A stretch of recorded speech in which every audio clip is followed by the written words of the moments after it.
Good morning and welcome to the show. Hello. Thank you so much for joining me. It is June 7th, 2026. I'm Eric Murphy. This is Skeptic Generation, and we need to talk. Hey, y'all. So, we've got, of course, always technical issues. The second before we started the show, my stream deck that I use for swapping scenes entirely stopped working. So I'm going to do my best to make sure that it is as smooth of a ride as possible. Thank you all so much for joining me. With me today is my friend Elliot. How's it going, brother? It's great, man. It's great. I'm so sorry for messing with all your tech stuff right before we started. How dare you? How dare you? It's my nature. You know, I just see a bunch of cords and flashing lights, and I have to unplug. He was like a cat. Replug, he was just bopping stuff off the desk. It's literally, it's a constant issue around my family and stuff. They're very upset by it. They like look at me and I'm standing there and I'm like right on the end and they're like, don't do it, Elliot. I'm like, but it's so close to the edge, you know, I could just touch it off. It's a shame. All right. Well, I'm hoping that everything's working out okay. So I'm going to keep an eye on the live chat and make sure that we are looking good. But dude, it has been a month. How have you been? What's new? What's going on? Yeah, man. You know, as always, I try to keep myself as busy as possible, doing all kinds of different events and finding opportunities for non-religious and religious people to chat whenever we can. Had a couple of really great stuff over the last month. Some really engaging events where people were participating and getting a chance to talk with each other, and just grow that community. You know, that's what we're all about. So this is a really cool year for some really great events. There's a bunch of different conferences and fun stuff happening this year. And I hope everybody gets a chance to participate with some people close to them and stuff. It's a good time. It's a good time, man. Just something about eating Indian food with some folks and chatting about stuff is nice. Maybe for you, dude.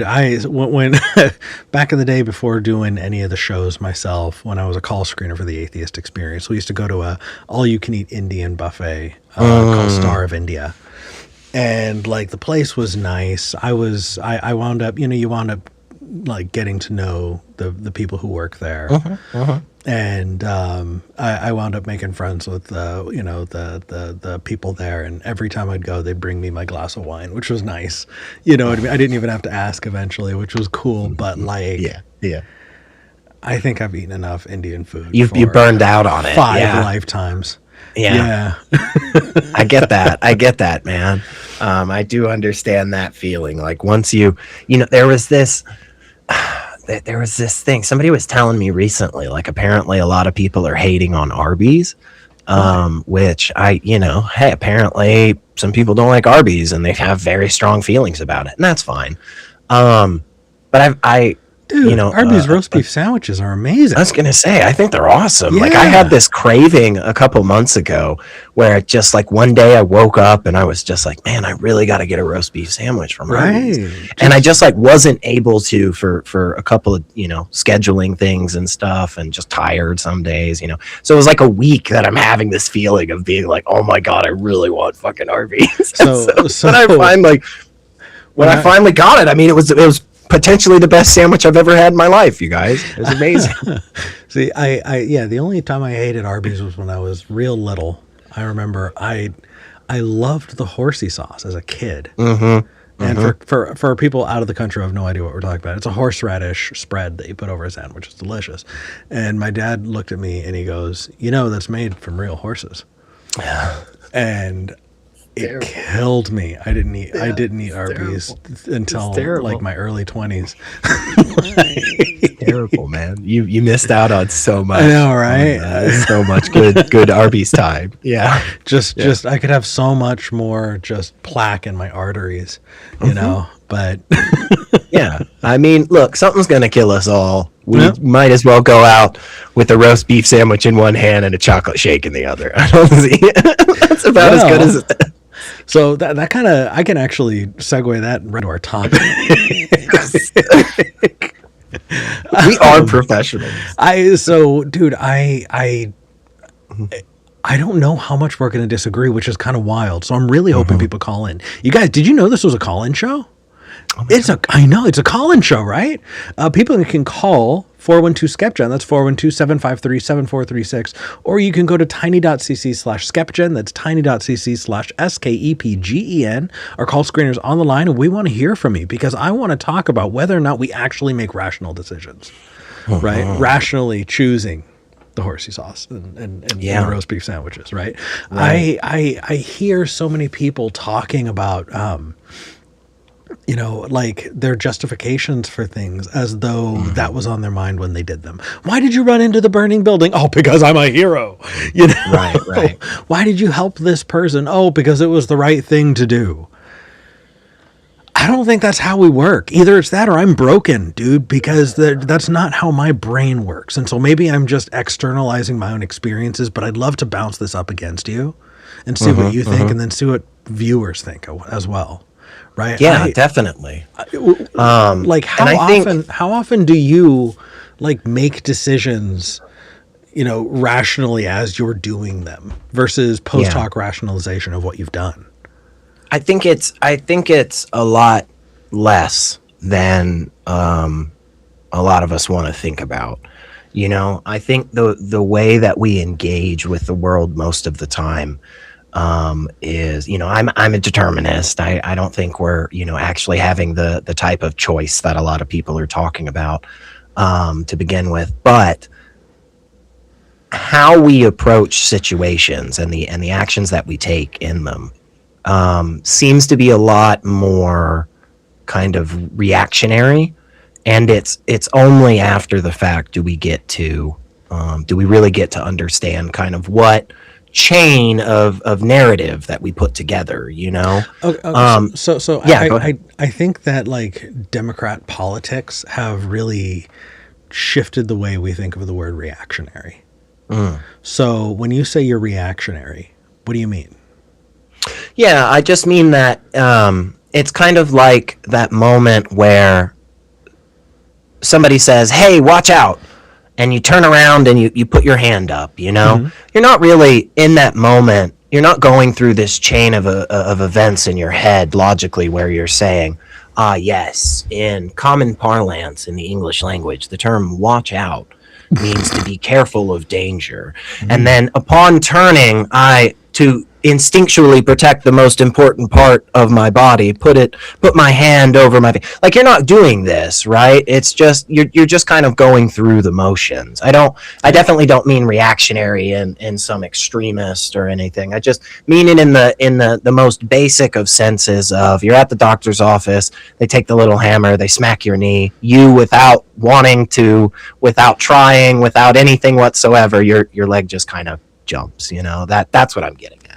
I mean, I agree. I agree. If you were to say, "Hey, Eric, why did you pick this shirt to wear today?" And I can't tell you I thought a whole lot when I picked it. I just put it on. But if you were to say after the fact, "Eric, tell me why you did it." Well, now I'm needing to create a narrative after the fact and then apply that narrative after the fact. And I might say, "Oh, well, it's because, it was laundry day and it's the only clean shirt I have. So I just grabbed it, Well, that's not true. Actually, I did laundry last night. Why was I misremembering that? Well, it was the first one that I saw. Well, no, actually I saw that red shirt, but that red shirt has a big stain on it. No, I actually chose to wear this shirt. You know what I mean? Or whatever the case is. Like, I'm after the fact running through scenarios to find the one that makes me feel either good about having made the choice that I did or provides justification after the fact for the choice that I did by implanting into my own head rationality, reasons for doing the thing that were not actually in my head at the time. And I think we do that so often. Yeah. So and I think yeah, it's a lack of recognition that that's what's happening a lot of times that causes problems and conflict in a way that can sometimes, spiral into some pretty terrible consequences that we can all think about, The I just want Go to ahead. point out really quick, Fuzzy Logic in the chat. I love our pedantic audience. Can we just be pedantic all day, every day? Fuzzy Logic says sounds more like reactive, not reactionary. Okay, That's fair. Fair yeah, enough. Yeah, cool. fair enough. Okay, Yeah, I'll take it. Yeah, I'll take it. I'll take it. go ahead. There's a lot of great words. We might as well use them all. So the the ability to tell a story about oneself is incredibly important, right? The ability to kind of separate yourself from others and society at large and stuff is really valuable for just life in general, right? This is something that we just kind of look at, when we study the differences between like ants or other colony type animals, in that capacity. And then we look at more individualistic animals, like octopus, Octopi. humans can sometimes octopi. Yeah, I don't know what the Being plural extra is. pedantic. Is it octopuses? Are you sure it's octopi? I don't It's know. octopi. I don't care. Believe it's octopi.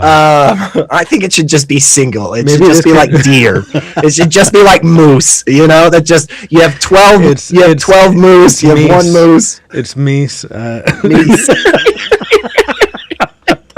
or just mooses. I don't know. Why not? Why can't we just go mooses and gooses? I think I prefer meese. So,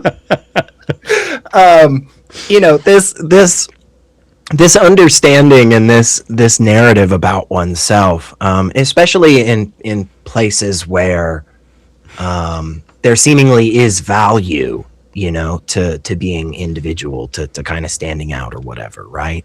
A lot of the social media stuff, right?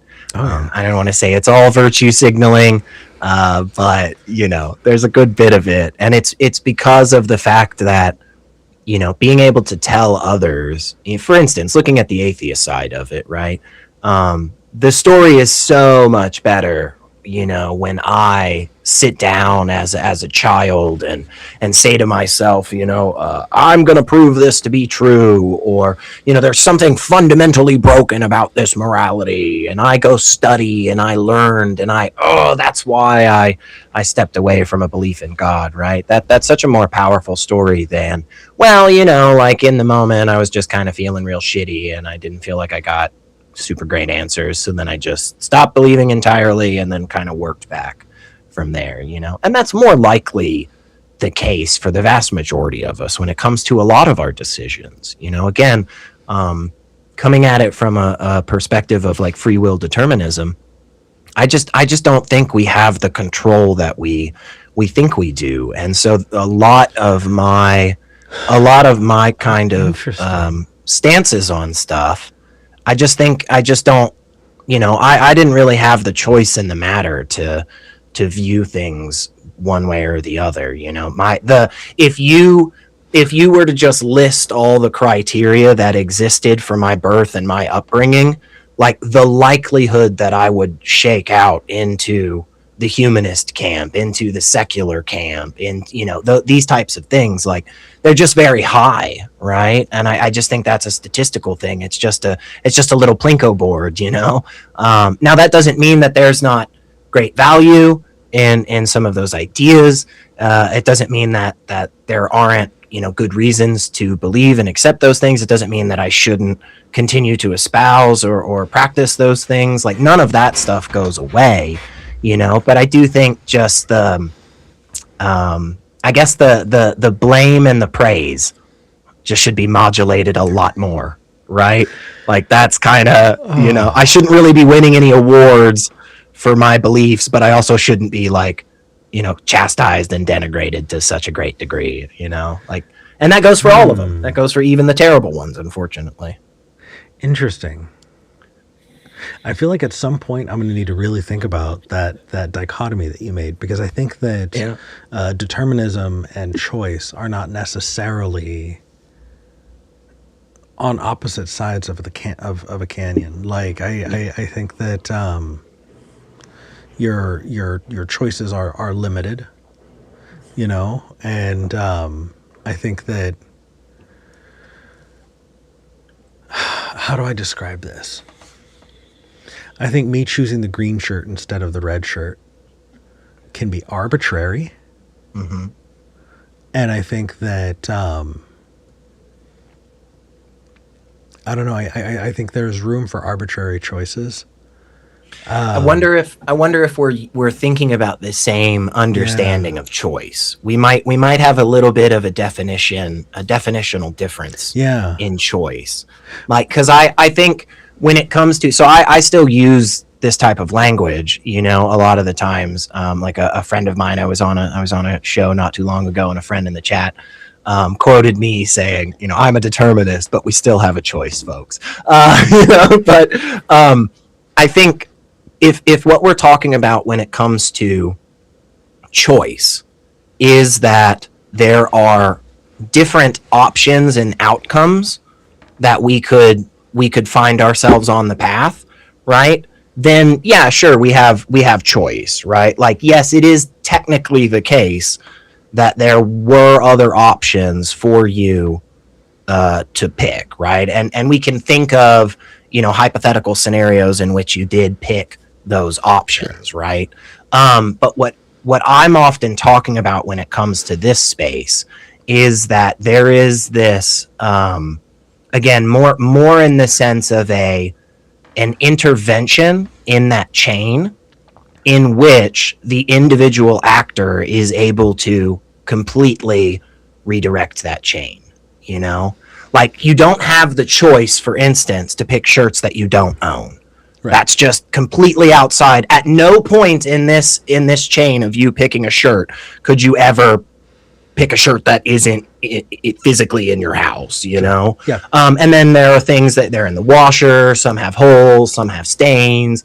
All of those things. Like, at no point can you change those course of events. That's kind of what I mean. And so if you're saying the first thing, where it's just like, yeah, I mean, hypothetically, there are other options available in the sense that I could be wearing a red shirt right now. I could be wearing a blue. Then I'm like, well, yeah, I agree with you there. I'm in that camp. I just think the reason, if we rolled back the clock, all of the factors beforehand, before this individual action, we rolled back the clock and all of those were exactly the same. You always pick the green shirt in this scenario, unless we change some of those previous factors. I'm there with you, and I think that the larger point I'm making is that even if I did pick the red shirt sometimes and the green shirt other times, Mm-hmm. the arbitrary choice that I made, if you were to ask me later that day, hey, Eric, why did you choose the green shirt over the red shirt? I will probably give you a more meaningful answer. For sure. It was fucking arbitrary. I would say, oh, I prefer the green shirt. Yeah. Oh, yeah. It's because I like this, or I don't like that, or I'm saving the red shirt for tomorrow because I'm going on a date and I really like it, or whatever the case is, right? Most of the time when I'm giving post hoc rationalization, they're more meaningful and they're more reflective of the kind of person that I want to be, and so it's a way for me to demonstrate that I am the kind of person I want to be by rewriting history so that I can reflect myself as that person. Yes. And it's not that I'm lying, because I didn't think about it until you asked me. And so then I thought, what is the most rational, why did I do it? Well, what's the most rational reason to have done it? Well, I like the other shirt better. I chose this one because I'm saving the other one for tomorrow. That might not have been on my mind, but after the fact, now I can backfill in the reasoning. Yes. And I very much agree with you there.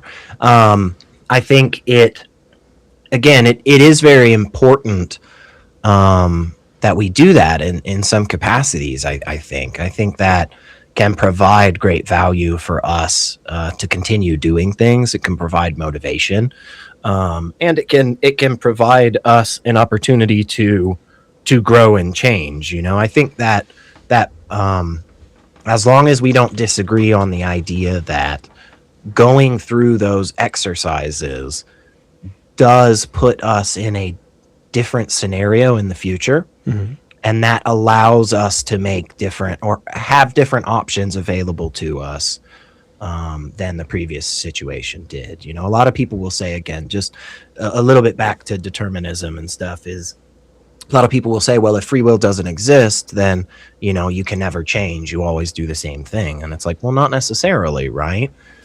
Because you are constrained by these previous factors, right? If one of those factors is living in a society where on a regular basis, everybody talks about how terrible slavery is, right? The likelihood that you're going to engage in that practice goes down, obviously, Sure. right? Yeah. You know, if you lived in the opposite society, right, while you may still have feelings that, hey, this probably isn't a super great thing, you have a higher likelihood of actually engaging in it or changing your mind to believe it, right? Because everybody's, you know, constantly talking about this. And so the same thing, I think, when it comes to rationalizing our actions after the fact, right? Going through that process gives us an opportunity in the future to have different options available.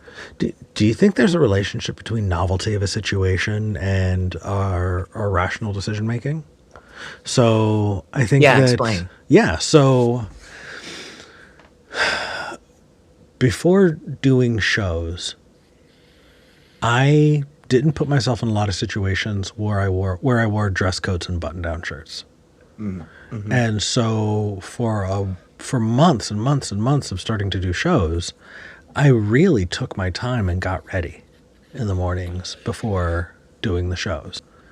And then eventually, after years of doing shows, I didn't think about it as much, and my choices became more arbitrary.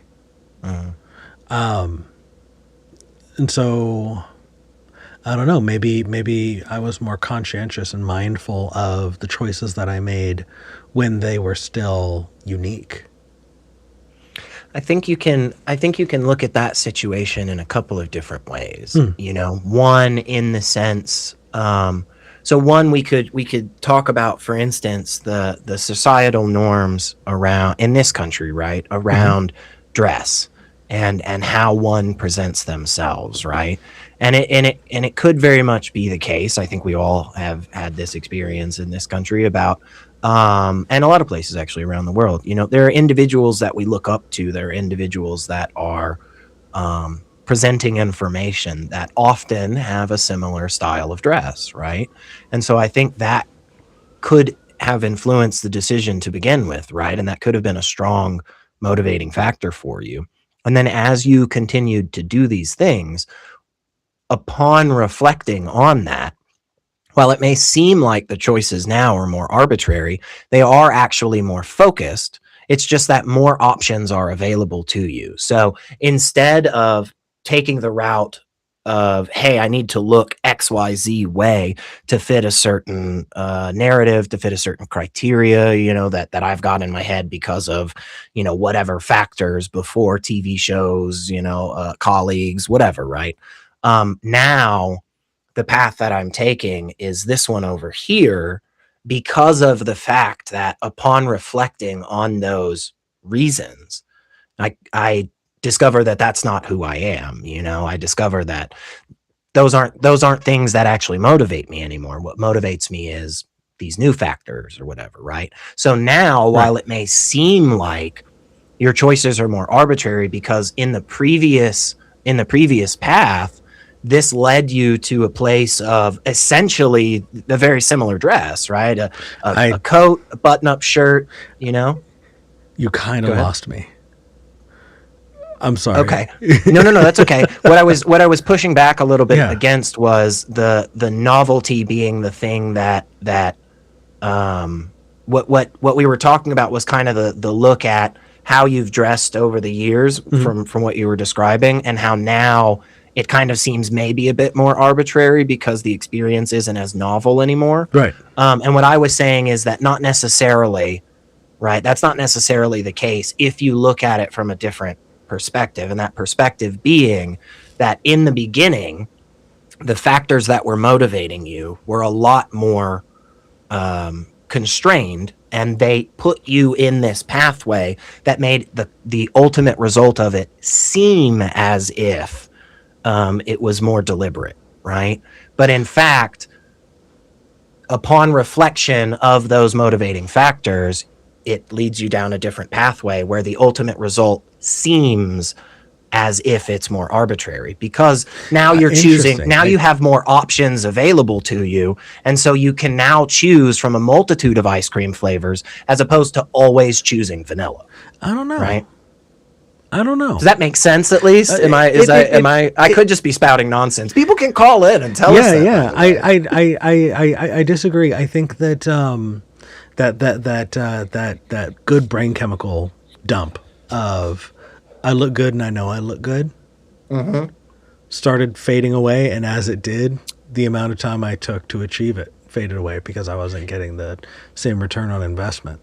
So yeah, I don't think that pushes back on what I was saying though. I don't think therefore that means that the choices or the results of your actions now are more arbitrary, right? I think it's that.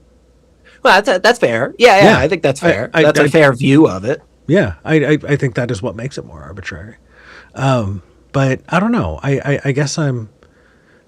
Yeah, if I'm not getting those good brain chemicals from doing the thing, then I'm not motivated to do the thing as much, which means the choices I'm making are not motivated by those feel-good chemicals and anymore, and so it's just more random choice. But they're motivated by other factors. Yeah. Like the choices that you're making now are still motivated by other whether factors. Or not I did the laundry. It's a big difference though. Yeah. I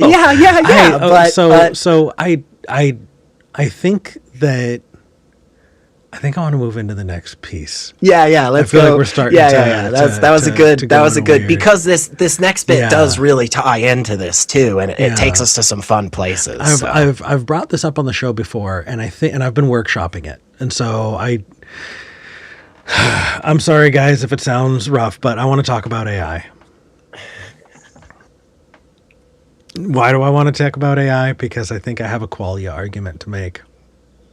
I'm an atheist on a call-in show live talking about qualia. Fucking crucify me. Call in. I want to hear about it. But I want to talk about qualia. Elliot, I think that qualia is a great argument against AI ever being conscious. Okay. So what's your understanding of qualia? It's generally speaking, it's referring to the experiential nature of things in general. It often has to do with knowledge, but yeah, it's basically it comes back to the idea that until you experience something, you don't really know it. That's a good kind of colloquial way, I think. Yeah. So I go back to just because when I was in college, it was Chalmers. So they pull out Chalmers and they pull out, what does it mean to be a bat?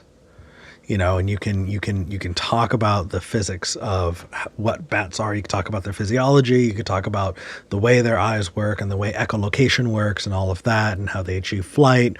And you can get all this information, but that doesn't mean that you know what it is like to be a bat. Because in order to know what it's like to be a bat, you would have to be a bat. Yeah. And there is a fundamental break between how much we can know about it and what it is to be that thing. And I had a reflexive dislike of qualia for a really long time because I would talk to Christian apologists who would use qualia as an argument for the existence of God.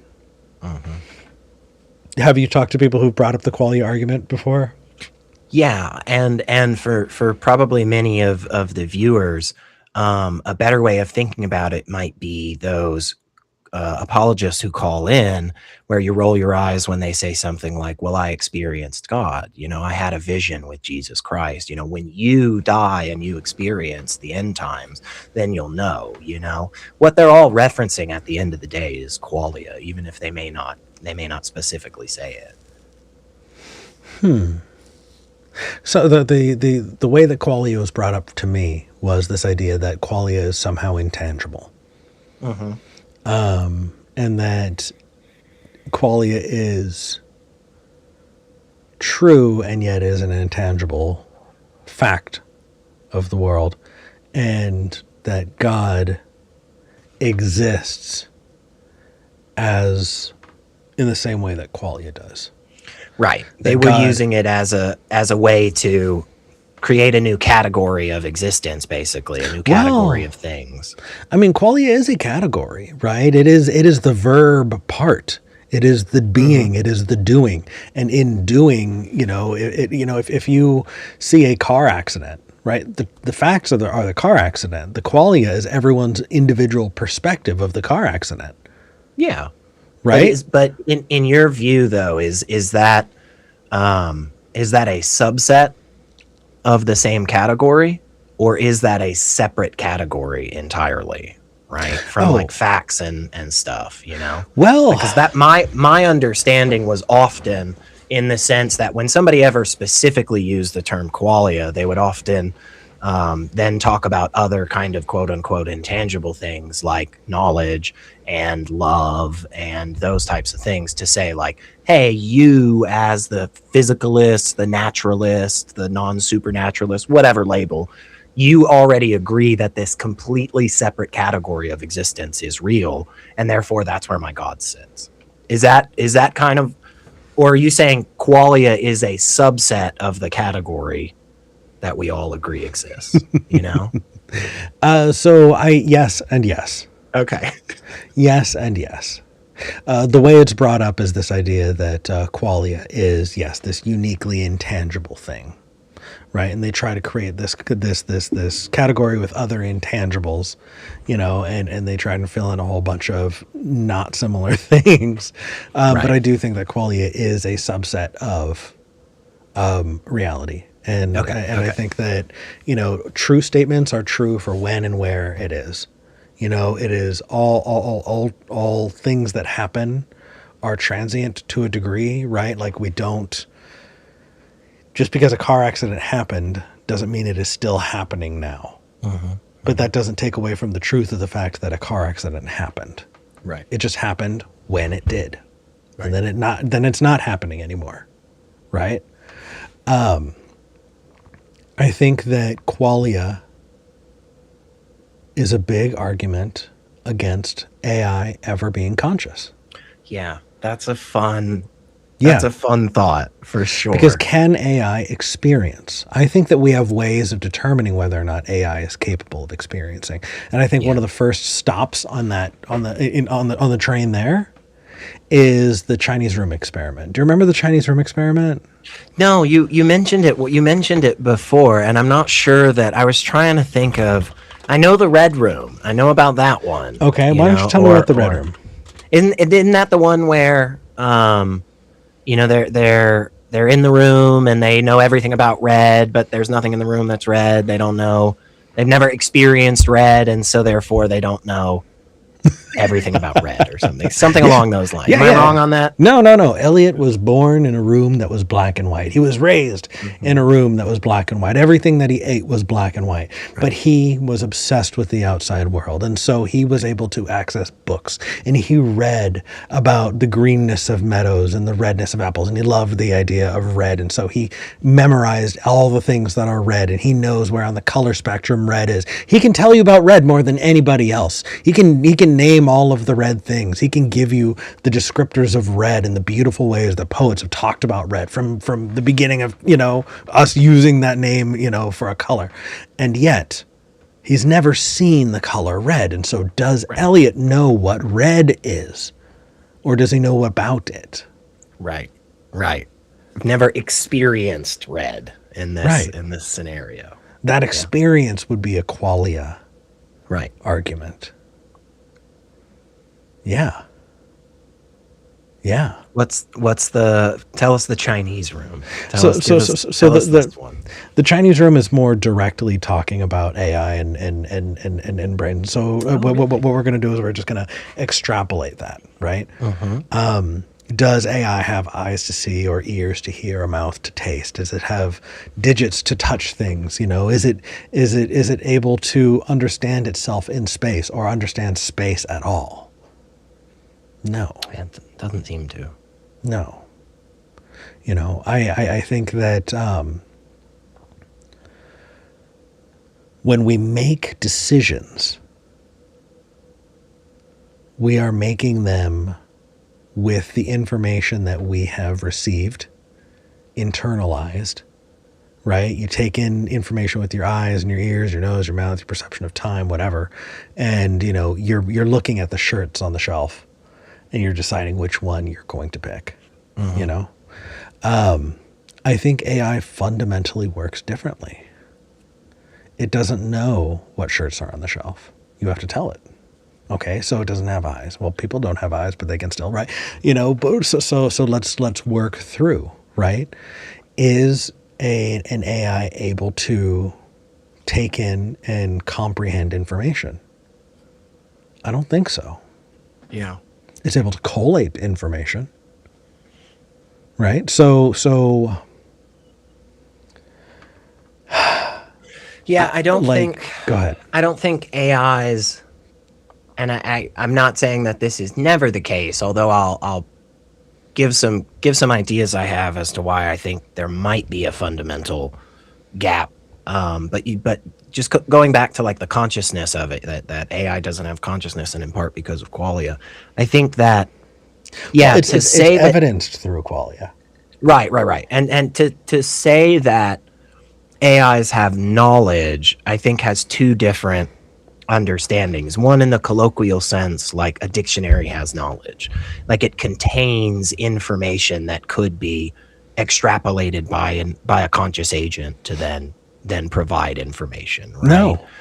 You don't even think No. think AI has. You don't think that there is like does the dictionary analogy make sense? Yes. What I'm absolutely. saying. Okay. It makes sense, and I don't agree, and I'll tell you why. Okay. Yeah, please. Yeah. So the way I understand the way AI works, and if it doesn't work this way, please call in and tell us. Yeah, I'm sure no expert. Right. So when you type to an AI or talk to an AI, what it does is it takes your words and it breaks them down into tokens. It mathematically starts breaking this down, right? It weighs those tokens based on their context with each other. And so it goes, okay, this word is supported by this, and it weighs them out, and then it compares them with that other information to extrapolate what should come next. I think that you often get true answers from AI, often because the true answer is the most easy answer to get you. It's a convenience thing, not a knowledge thing. Well, do you get what I'm saying? It's convenient to give you the answer that is reflected in reality, because that is what its data has most often come across. That's the one that's going to come up. But I think that in situations where there's not enough data to give you a convenient answer, that's when it hallucinates. Yeah, but I'm not sure that the situation that you've described is an AI exclusive problem. Like, I think that's a problem with, like, for instance, like when you want to, again, just back to the dictionary, and I know it's not a perfect analogy, but like when you want to describe a concept in your head, right? A vessel that holds water, right? Like you're gonna come back to the same answer a lot, and in one of the reasons is because it is the most convenient answer. Because cup is the word that is used most often by individuals. So I think that I have given you a bad example then. Thank you for pointing it out, because convenient anthropomorphizes. Yeah. Right. When we're adding consciousness to this thing that we agree doesn't have consciousness. Yeah. It's hard not to. It's hard not to do that type of stuff. So the difference is, how can I give it? Can I try again? Yeah, of course, please. Yeah, of course. Okay. So we have wants and needs, right?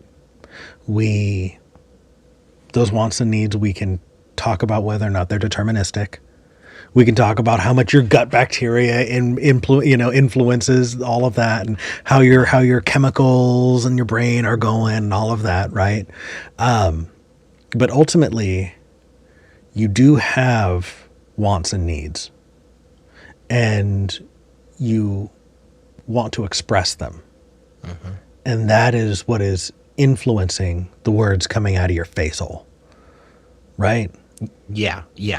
You I are not think a blank void waiting for me to speak so that you can then reflect to me what should come next. There is a fundamental shift there. They are not the same remotely. Yeah. And you're saying AI is more in that void kind of waiting to respond thing. Right. I think Yeah. that it can approximate what that means, but in the same way, a baby can cry out for its mother's milk, right? Because it's hungry. And an AI can cry out, but it will never, right? It will never be thirsty. You can cry out for water because you are thirsty, and an AI can cry out for water, but it will never experience thirst. Right. Yeah, I think. See, I'm in agreement with you. I just think maybe the reason why AI isn't conscious is slightly different. Not so much in the capacity that because AI is, again, just using your words, like this blank void ready to approximate the reflection, right, as opposed to synthesizing the information and coming up with new concepts and stuff like that, right? We seem to think that's what people are doing. We seem to think that other non-human animals are doing that as well, that type of stuff, right?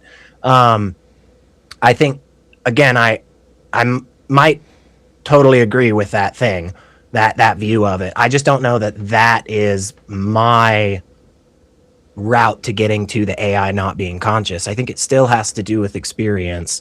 And I think that has to do with where we get back to, go ahead. Well, Yeah. so I think they're the same. I think Okay. I think that your experience is determining what you're saying, what is coming out of your mouth, right? What you communicate Yeah, with me I don't is a disagree. reflection of your experience. Yeah. And that is fundamentally different than being a blank mirror that is just reflecting me back at me. You are Elliot, and Elliot has wants and needs. Elliot has a life lived, right? And Elliot had breakfast this morning or didn't, right? And so your experience is influencing this conversation you and I are having. I can build an AI as big as the universe, and it will not be the same as me talking to you, because an AI exists to wait for me to say a thing and then reflect back whatever is statistically likely. Not a person experiencing things himself. I think they're the same. This is the same conversation. It's experiential. This is a quality argument, I think. Yeah, maybe. I mean, again, I think qualia has an important play in this. I just think maybe it's a little bit. There's just a little bit of a different angle in the sense of, because I think. So step back just a little bit into the idea of empiricism, right? Like strict empiricist, the only way you get any knowledge whatsoever, right, is through the senses. I think in one aspect of this, it's trivial. One understanding of this view of the world is very trivial, right? Because if what we're going to say at the end of the day is like, well, you have to read the words on the page, right? Or somebody has to tell you the story of whatever, right? Then it's like, well, yeah, obviously, right? Like if a human being exists entirely in a void their entire life and nothing ever occurs to them, like the idea that agent would have knowledge seems trivial to me. Of course not, right? If what we're saying is that without that direct experience of certain actions and stuff, we can't know anything about stuff. That's where I push back, because it's like, you don't actually have to do a heart transplant to know best practices for a heart transplant, right? That's where I think Entirely agreed. Okay. I think that you should not get to the example though of a heart transplant. Okay, what do you mean? So I think that the example that you have of someone living their life in an empty room and never experiencing anything, the reason they can't have knowledge is because they have no context from one verb to another. Sure. They have no context between an apple and a banana. For sure. Right? And so the knowledge is based on the experience of those concepts so that you can then interact with them in your mind, right? Even if you've never performed a heart transplant, you know what a heart is, you know what a transplant is, and you've experienced enough in your life to be able to contextualize those things together. Yes. And it is still based on the lived experience you've had. There is still a qualia piece to that is necessary to you understanding and having the knowledge in the first place for you to then extrapolate. If you never knew what a heart was, you can never know what a heart transplant is. Yes. Okay. And I'm with you there, but I don't know. I think that's kind of trivial, to be honest. Really? I think that's the whole game. I think that's the whole ball of wax. Let me say it. Let me say it another way. Is because it almost feels to me that we're getting to a place of saying like, well, if you never experience, then you never experience, and it's like, well, yeah, of course. Like if it doesn't exist, it doesn't exist. You know, like I agree with that statement because it is a tautology. You know, the interesting piece I think is where we go from there. Right, is to say that if you never have certain types of experiences, are you still able to have, are you still able to make progress on this ladder of knowledge, right? And I think we can say that there is knowledge that we can gain without certain types of experiences. But at the end of the day, again, back to the, in an empty void thing, like, yeah, you have to at least experience, similarity and contrasting, concepts at some point to be able to distinguish between these. You have to experience that in some capacity, right? But again, I think I'm worried that we're verging on the territory of just saying something as banal as, if you don't experience, you don't experience, like I totally agree with that. I just think there's, I mean, I understand what you're saying and I do see value in it though. And so why not, ¿por qué no los dos? Why not both, man? Okay. Like the tautological truth of a thing just means we're able to break it down such that it is, deductively true. Sure. Right. A deductive argument, right? Being able to say, mathematically that it is this way is pretty fucking awesome. You can't do that often. So the idea that you can get from inductive to deductive there, and you can say, hey, experience is experience. Yes, it's a tautology, but now you're able to make solid, statements about it. That's important. Sure. So totally cool. And let's have the rest of the argument. That's where there's way more juicy shit. Yeah. But I don't want to throw out the tautology importance there, right? It is never going to be conscious. You would need to rebuild it to have actual needs. Right? If you took an AI and implanted it into a thing that needed to eat to survive, and it needed to take care of that hunger drive in order to continue to survive, I would say that thing is then conscious. Yeah, that's where the biological aspect is the angle of this that I think is where I come from. Not so much the logical understanding of knowledge, but the fact that there is something unique about biotic versus abiotic material in this world, right? And part of that comes back to these seeming needs and wants, right? Like even as small as a single-celled organism, has certain things that will help it perpetuate its life and certain things that will not, right? Whereas a rock doesn't seem to have that, right? Maybe we discover something later on, maybe we find out panpsychism's true and everything's conscious, maybe. It doesn't seem to be where we're at right now, in my opinion, Well, I mean, even if just to throw this out there, even if Yeah, panpsychism is true, that doesn't mean rocks are conscious. Like that's true. you're alive doesn't mean your kneecap is conscious. Right? That's true. That's true. That's true. That's true. That is true. That's fair. That's fair. That was a bit of a straw man there. If you get like a dry scalp, does that mean your scratchy, is conscious? Like, no, that's right. There's a piece of consciousness in your dry scalp, though. Right? But, no, that's fair. That's fair. But I think the nature of DNA, right? The fact that DNA has this fascinating ability to kind of reinvent itself in some, and I'm anthropomorphizing right now because I don't know how. I wonder where you're going with this. Yeah. So I think that's one of the big distinctions between conscious and non-conscious things, right? DNA? Is that capacity, right, to change oneself at such an integral level. So I was reading this article. This sort of ties in, and I just want to mention it just because it was really fucking cool to me. So I'm reading this article the other day about individuals that have lived with HIV and AIDS for a very long time now. Mm-hmm. And some of these individuals, by the way, have lived for 10 to 20 years after having been, detected, right, with this virus. They do not take any drugs whatsoever. They do not have the virus inside them. They don't pass it to other people. They live perfectly healthy. In fact, one lady just died at the age of 70.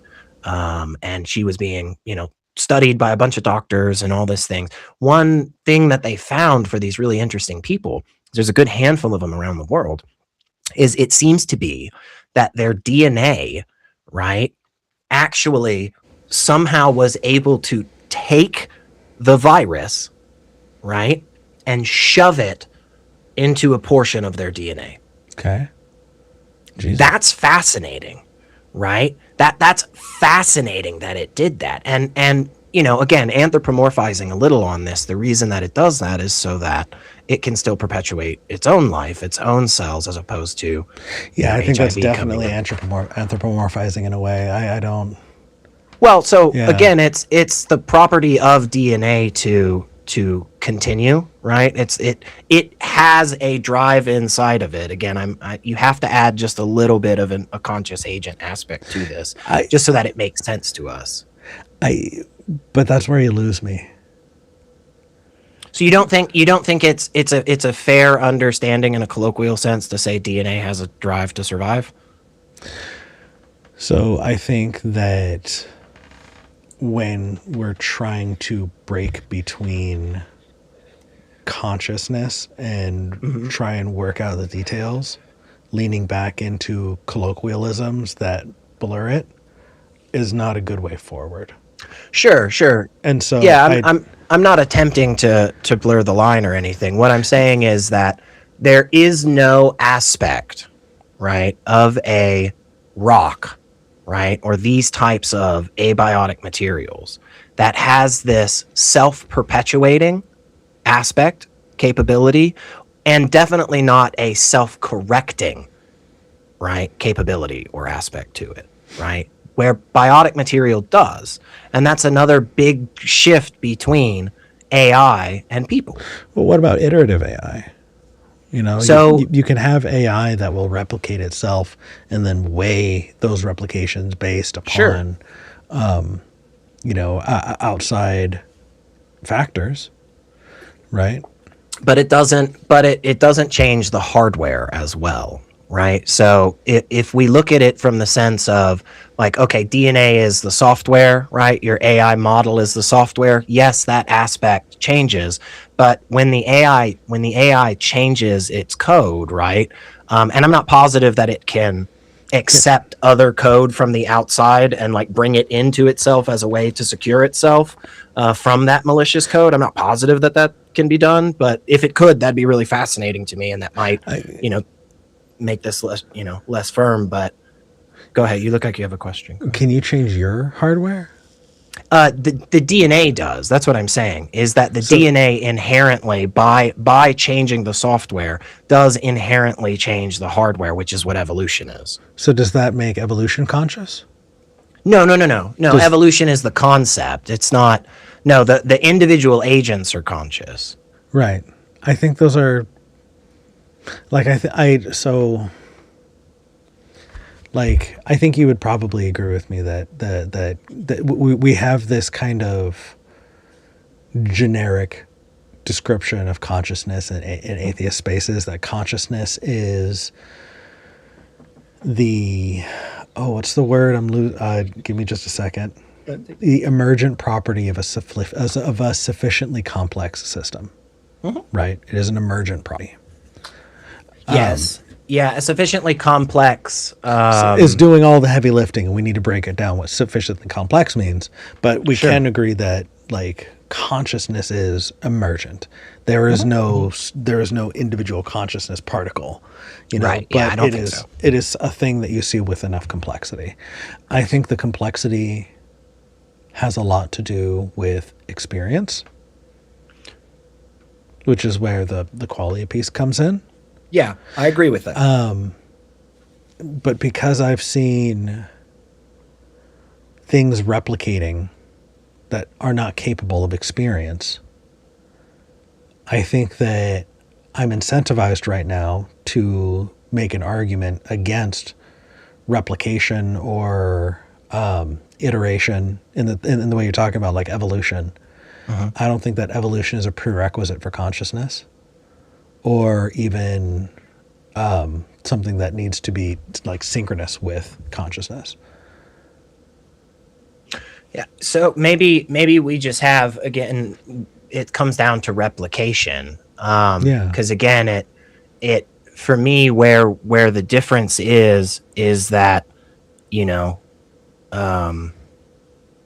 again, you have to anthropomorphize just a little bit just to make some of this stuff make sense. But an AI model doesn't have the ability to like attach another hard drive to it, right? Or grow a hard drive, right? But life does. Like DNA does do that.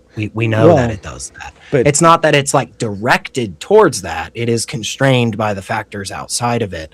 But because of those factors outside of it, again, that experience, back to where experience comes in, I do think that's important in this. That experience pushes it into this place where it does literally grow different structures, right? So is there something that replicates that doesn't do that? Is there something you've experienced that replicates and adds new structures, right? But is not conscious, Yes, DNA. Does that make sense? See, I don't know. I think we could argue that DNA again is not conscious.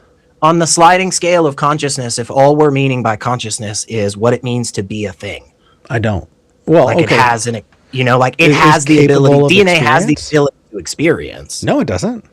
You don't think so? No. Does DNA have eyes or ears? Is it taking in information? No. Well, I don't think that's the only type of it. So the reason that DNA structure fits the way that it does is it's a lock and key, right? It only connects because of the actual physical structure, right? So if, for instance, you were to put that DNA in a solution that would break that lock, it would experience that and sure. When I flush my toilet and I pull the plunger down, it flushes it. I've now unlocked a thing that is now happening, a lock and key. Does that make my toilet conscious? I don't know where you're going. Help me here. I think again the difference is that the toilet doesn't have the ability to like replicate or anything. Like you're not. It's not the same. It's not analogous because of the fact that DNA. I think one of the easiest ways to think about it is like if you put DNA in different environments, right? Mm-hmm. The way that it will respond to that is very different, right? No, and that's not you don't think so? No, DNA is an acid. So if you put it in a basic solution, you don't think it would respond differently than if you put it in an acidic solution? No, it would just stop exist. Like no. Evolution is what these things that have DNA do to perpetuate their genes, but DNA itself is not capable of protecting and changing itself that way. It's just an acid. It's just a thing. But again, like this is why I brought in the example of the people with HIV, their DNA literally seemed to inject the virus into a portion of the DNA that oftentimes is called non-existent. I forget the exact term, but there's portions of our DNA that don't seem to be functioning, right? They don't seem to do anything for the rest of us, right?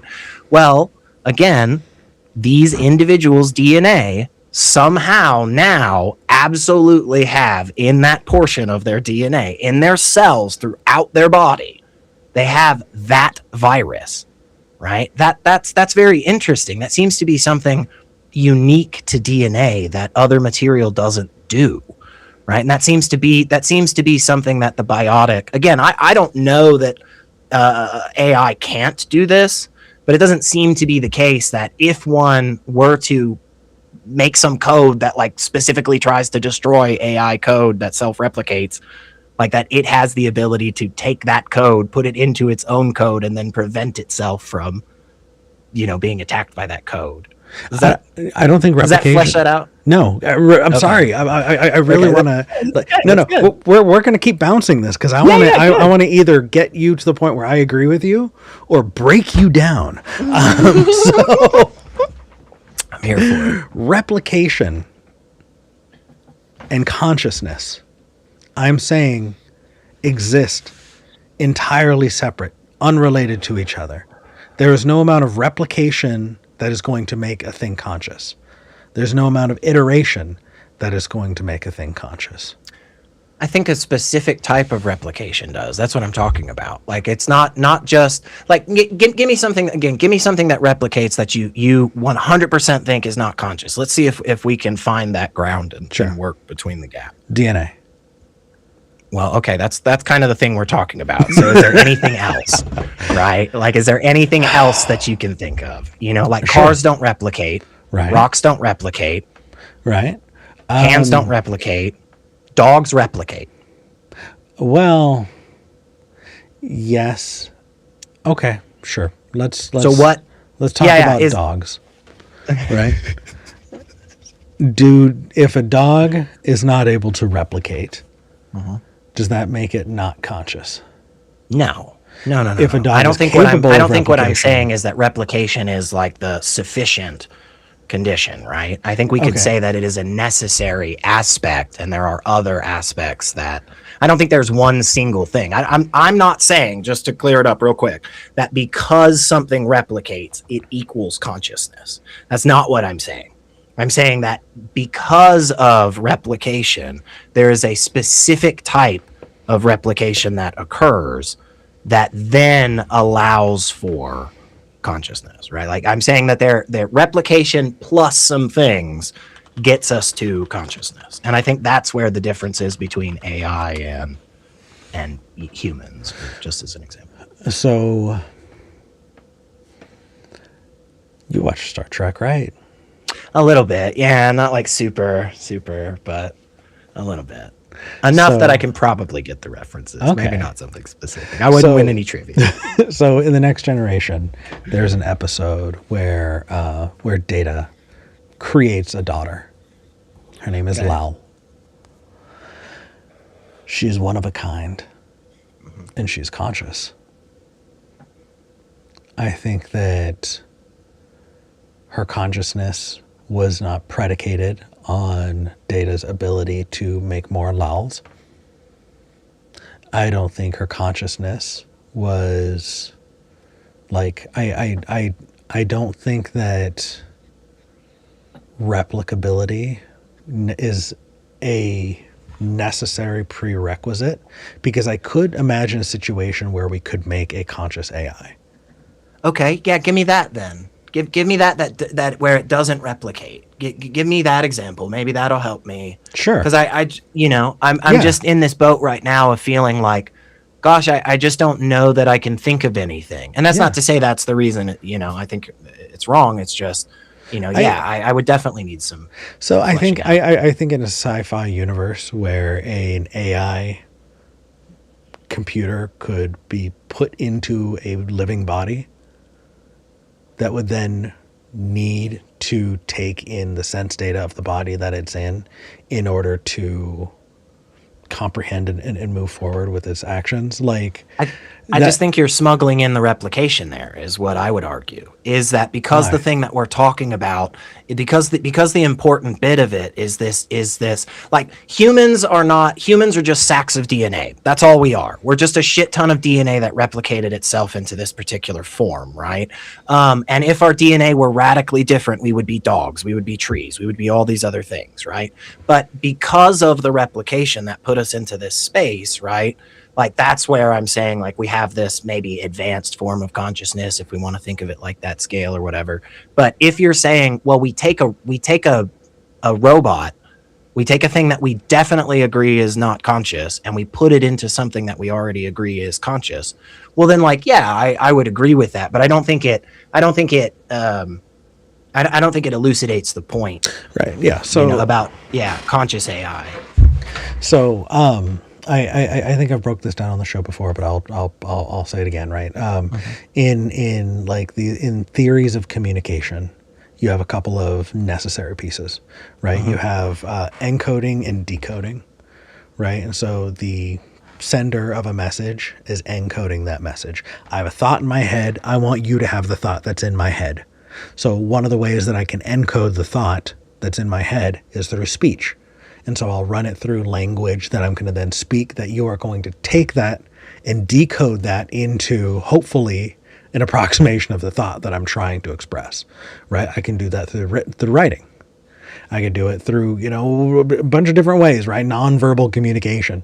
But all of those require me having a thought that it's mine, and I'm giving it to you, and then you are decoding it, right?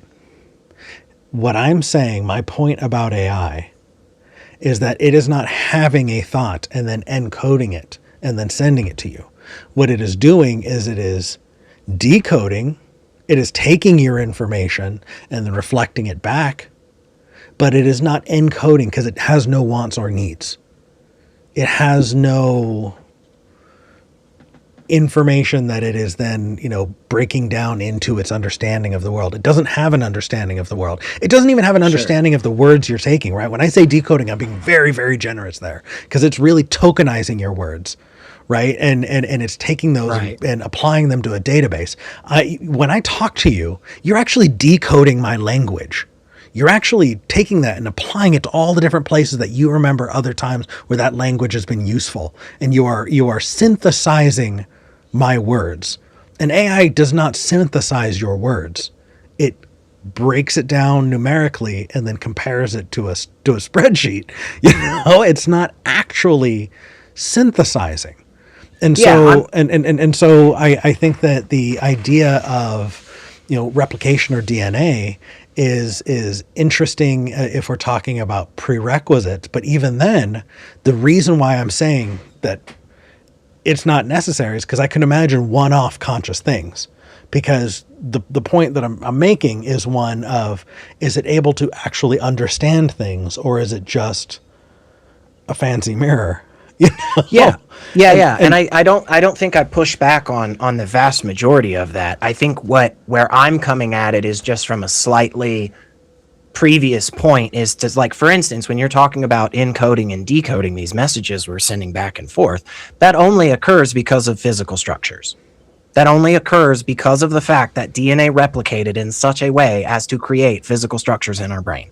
And if you and I were born with different physical structures, right, then, or actually, let me take that back. If we were here at this moment with different physical structures, none of this would mean anything to either of us. Neither of us would be communicating, right?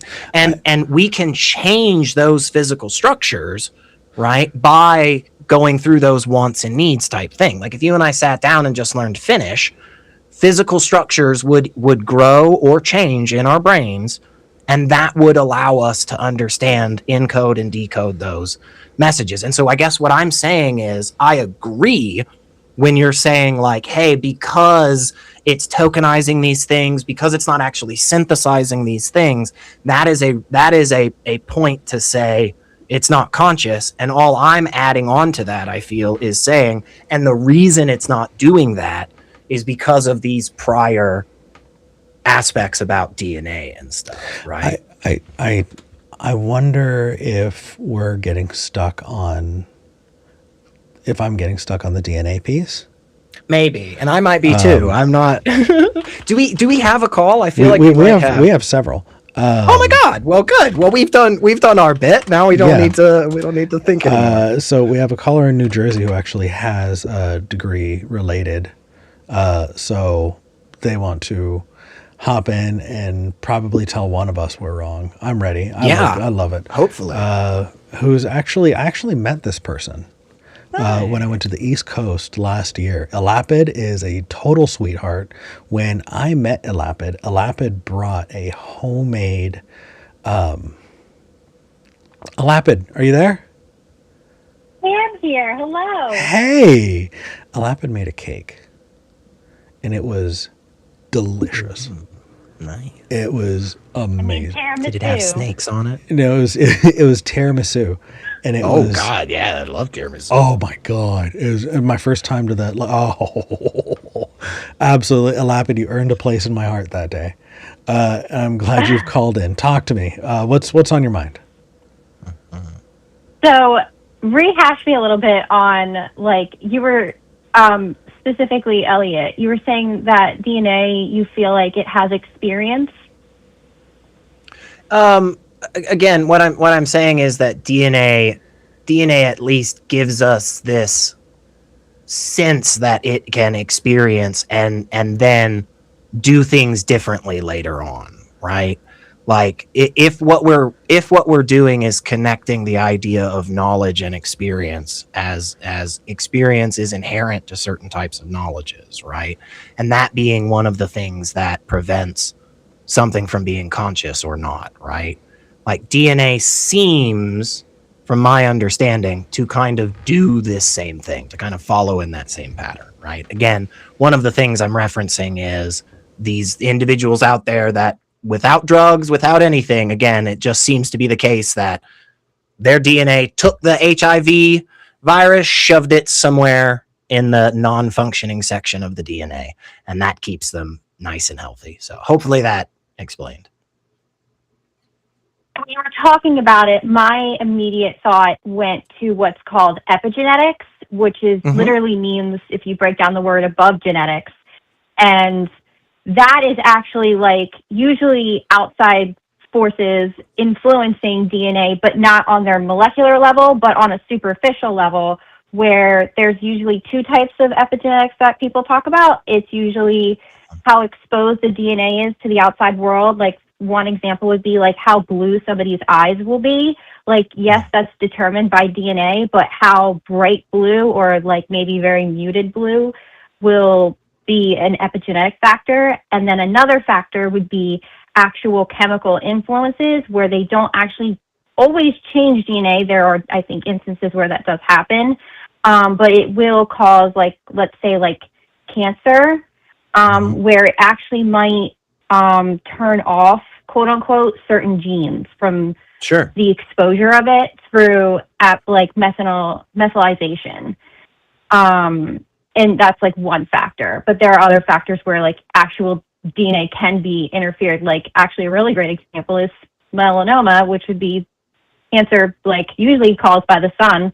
You usually get thymine dimers in your skin due to the exposure, and that's an actual change in your DNA versus like a methyl change, which is usually I think, to my understanding, is easier to treat because it's just like a little tag right on top of the DNA, and it makes it act different, and that's how you sometimes get cancer, unfortunately. But so the way you were talking about it reminded me more of that, and I don't know if I would call that an experience, because I feel like when you start talking about experiences, we're talking about sentience.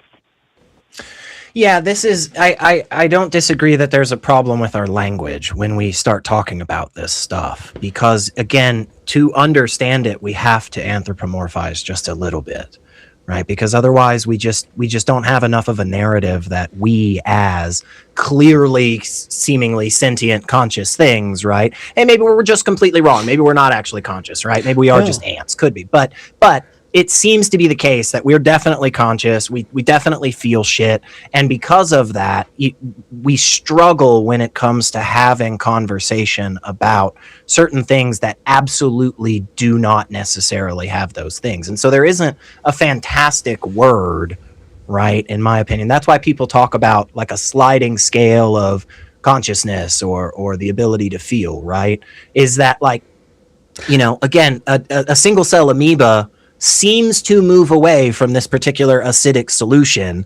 Is it really feeling in the same way as we feel when we touch a hot stove? I don't know that that's the best language, but I'm not sure that there's better words. And I will also just touch on the fact that, yes, I think epigenetics is very interesting, and there's a lot of things that will probably influence how we understand ourselves and our rationalizations for stuff. And I am definitely not an epigeneticist, so there's a lot to learn there for me.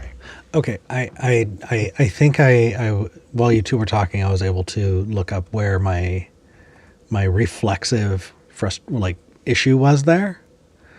It's called Lamarckism. Okay. And Lamarck was in the late 17 up through the early mid 1800s, and he thought that what one person does could be genetically encoded to their children. So like, let's say you spend your entire life as a really good runner, right? And you train as a runner your entire life. That you training as a runner means that your children will be born better runners. Right. That seems to be wrong. Right. Yeah. Yeah. So I think the idea that evolution is something that is conscious or able to even move in a direction that is beneficial is not true, right? Like most evolution is actually not useful. So, I mean, not disagreeing with that, and also not disagreeing with something Alapid touched on. Yeah. And I swear we'll shut up again, Alapid. We've been talking this whole time. You called. We should give you the floor. Sorry. But, with the idea of like melanomas and stuff, I'm not saying that there can't be problems with it or anything, but we do know, for instance, that there are certain, and I forget, is it germ cells and somatic? I forget exactly. I'm sure somebody knows this, but there are certain cells that the change in their DNA does pass to your offspring. And there are certain cells that don't, right? We know this. Yeah. Yeah. So in the Lamarckian example that you gave, and I'm not I'm not in that camp, right? But what I'm in that particular example, yes, in that capacity, like you building up the muscles in your calves does not translate to your children, right?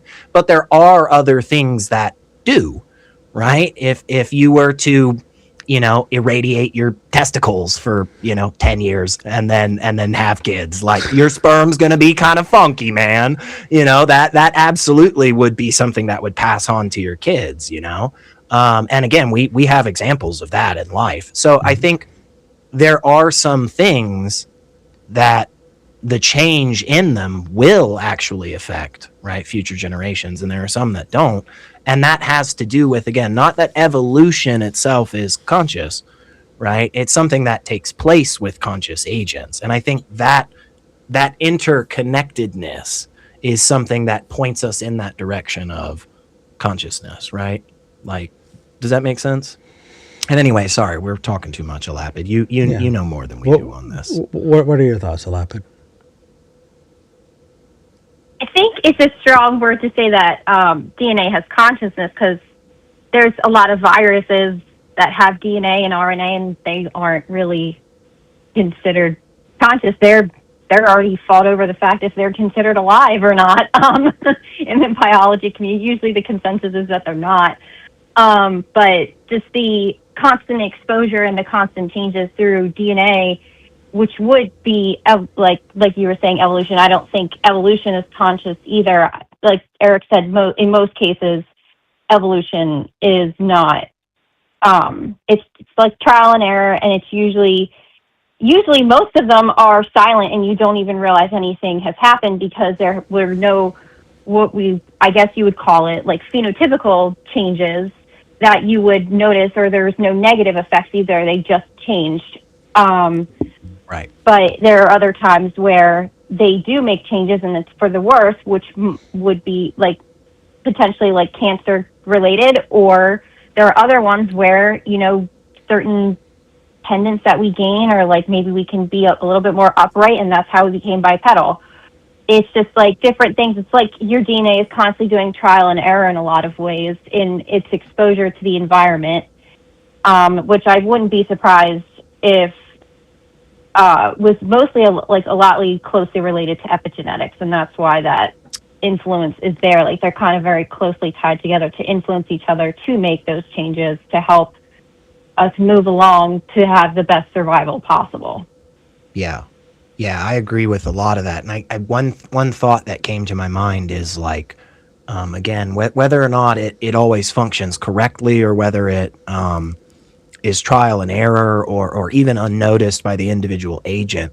I think all of those, you know, scenarios that we're talking about, when we start to think about something like a rock, you know, when we start to think about something like, I don't know, rock's a really great example, you know, my cell phone, you know, maybe, we don't find those objects existing in those same scenarios, right? Like it doesn't seem to be the case that no matter how much this phone gets broken down, you know, that it does that same changing thing that we're talking about, right? Whether that's influenced by other factors or not, it just seems to be a tinier and tinier bits of my phone, you know? Whereas the DNA seems to have, again, this ability to seemingly change itself. Again, even that anthropomorphizes it a bit more than, yeah. So, okay. Question then. Oh yeah. Sure, please. Yeah. So at the bottom of this, we're talking about whether or not AI is able to be conscious, right? Right. And we both agree on that. And Lapid, do you agree on that too, that AI isn't conscious now, or maybe can't ever be conscious?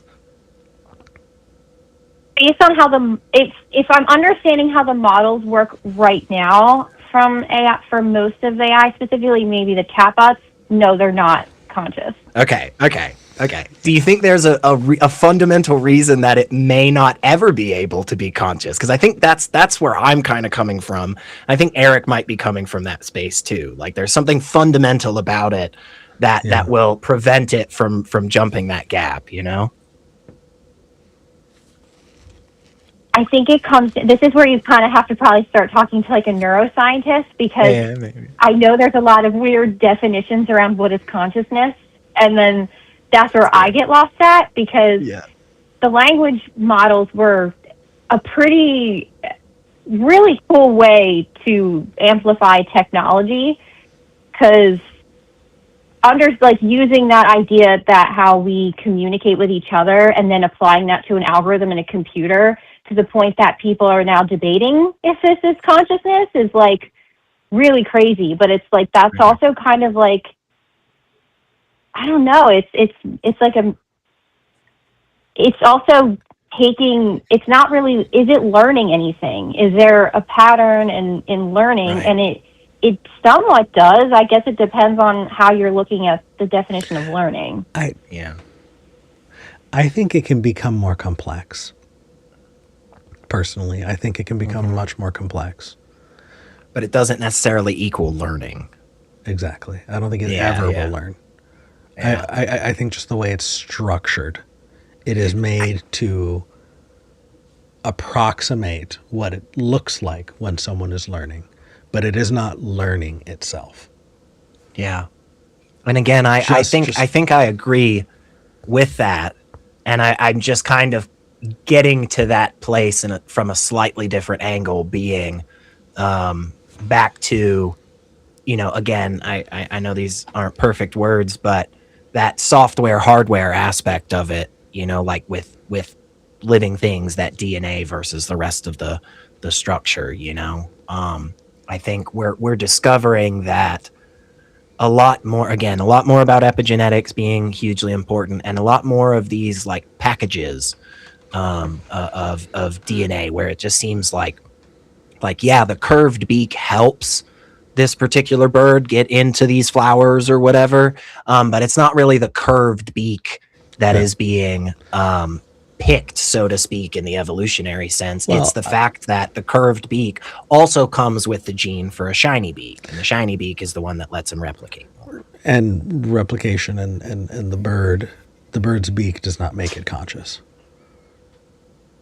No, I wouldn't say that. No, I wouldn't say that. I wouldn't say that exclusively because of that replication. That's what makes it. I think or its beak.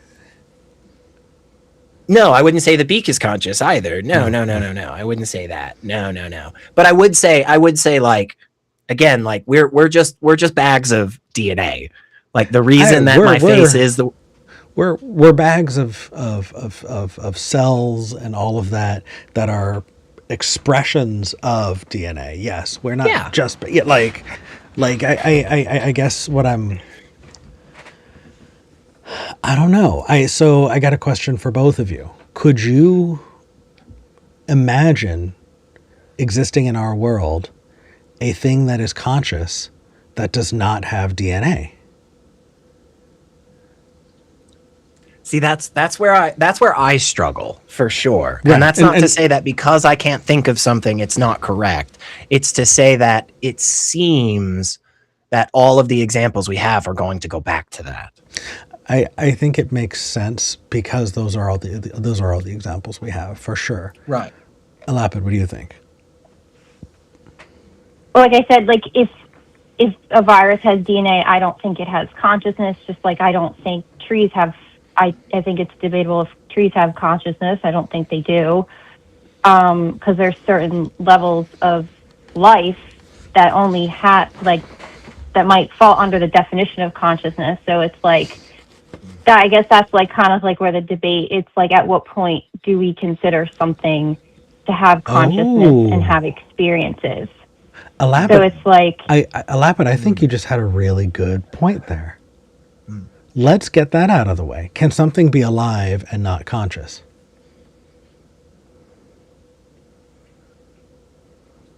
The best example I can think of is plants. Yeah, same. Right. I think plants are alive and they are not conscious. Are we using the definition of conscious to just mean just the very broad what it means to be a thing? So I think that I have to work backwards from really broad places to be able to answer your question. Yeah. And so I think that like if I take the sufficient complexity example, then I think what things are making it conscious out of all of that complexity? You know, are there things that we can, like if this is an Easter egg basket, what eggs are in the basket? Because we're saying the basket is consciousness. So let's find the eggs in the basket. Right. I'm saying that that taking in information and creating like an internal model of the world, right? Expressing needs of your own, that is absolutely an egg in the basket. And I think that you're saying that DNA is an egg in the basket. And I'm wanting to take your egg and say it's stinky and I'm throwing it out. And you're saying, no, it belongs. And so now we're arguing about the egg of DNA in the basket of consciousness. And so Right. I'm like, that's kind of how I'm coming at this. Yeah. Then I would. And I like DNA. I have DNA. I'm rather pro DNA. That's fine. But like, I think that I don't necessarily see it as an egg basket that is consciousness. So and that's where I think I step off in the sense of saying I don't think it is again a sufficient condition, but I think it is one of the handful in the basket that is necessary. It just seems that when we, again, not to say that there are no black swans, it's just to say it currently seems the most solid position would be to say every example that we have comes back to this in some capacity. But that doesn't mean that just because it has this DNA that it is conscious, right? I think we can have some things on this side of the category that don't necessarily still reach consciousness, because I think that's about a complexity thing, right? I think that's when we get to a a much bigger system that again has this ability to synthesize and change and all that shit. And I'm being hard on this, and but I want you here because I respect what you have to think about too here. So I'm bringing you in on this, okay? Like what you're saying, Elliot, is a thing that I have believed for most of all of my time as an online as an atheist doing call-in shows, all of that, because what you're saying is what all of us call-in folks have said, which is that you cannot have a mind without a body. There are no disembodied minds, which is why there is no capability for souls. There are no ghosts or anything like that, and there is no ghost in the machine, right? There is no disembodied software operating the hardware that is this meat puppet of your body, right? So quit saying that there is a ghost there. It is all physical. It is all there. And so for you to say, Eric, I just don't think that you can have a disembodied mind, I am so understanding. Like, I absolutely get that. And also, I guess where I'm coming from is this idea that I don't think that my mind is so unique that it can't be in some way approximated or replicated in a way that removes it from my current body, right? Like, I'm not saying that it's possible now. I'm saying it could be maybe at some point in the future. I don't think that there's something so unique about my meat that it couldn't be in some way approximated, or so like, I guess what's getting me is I think I could imagine AI being conscious if it was structured in such a way that it met all of the eggs in my current basket that I think of as consciousness.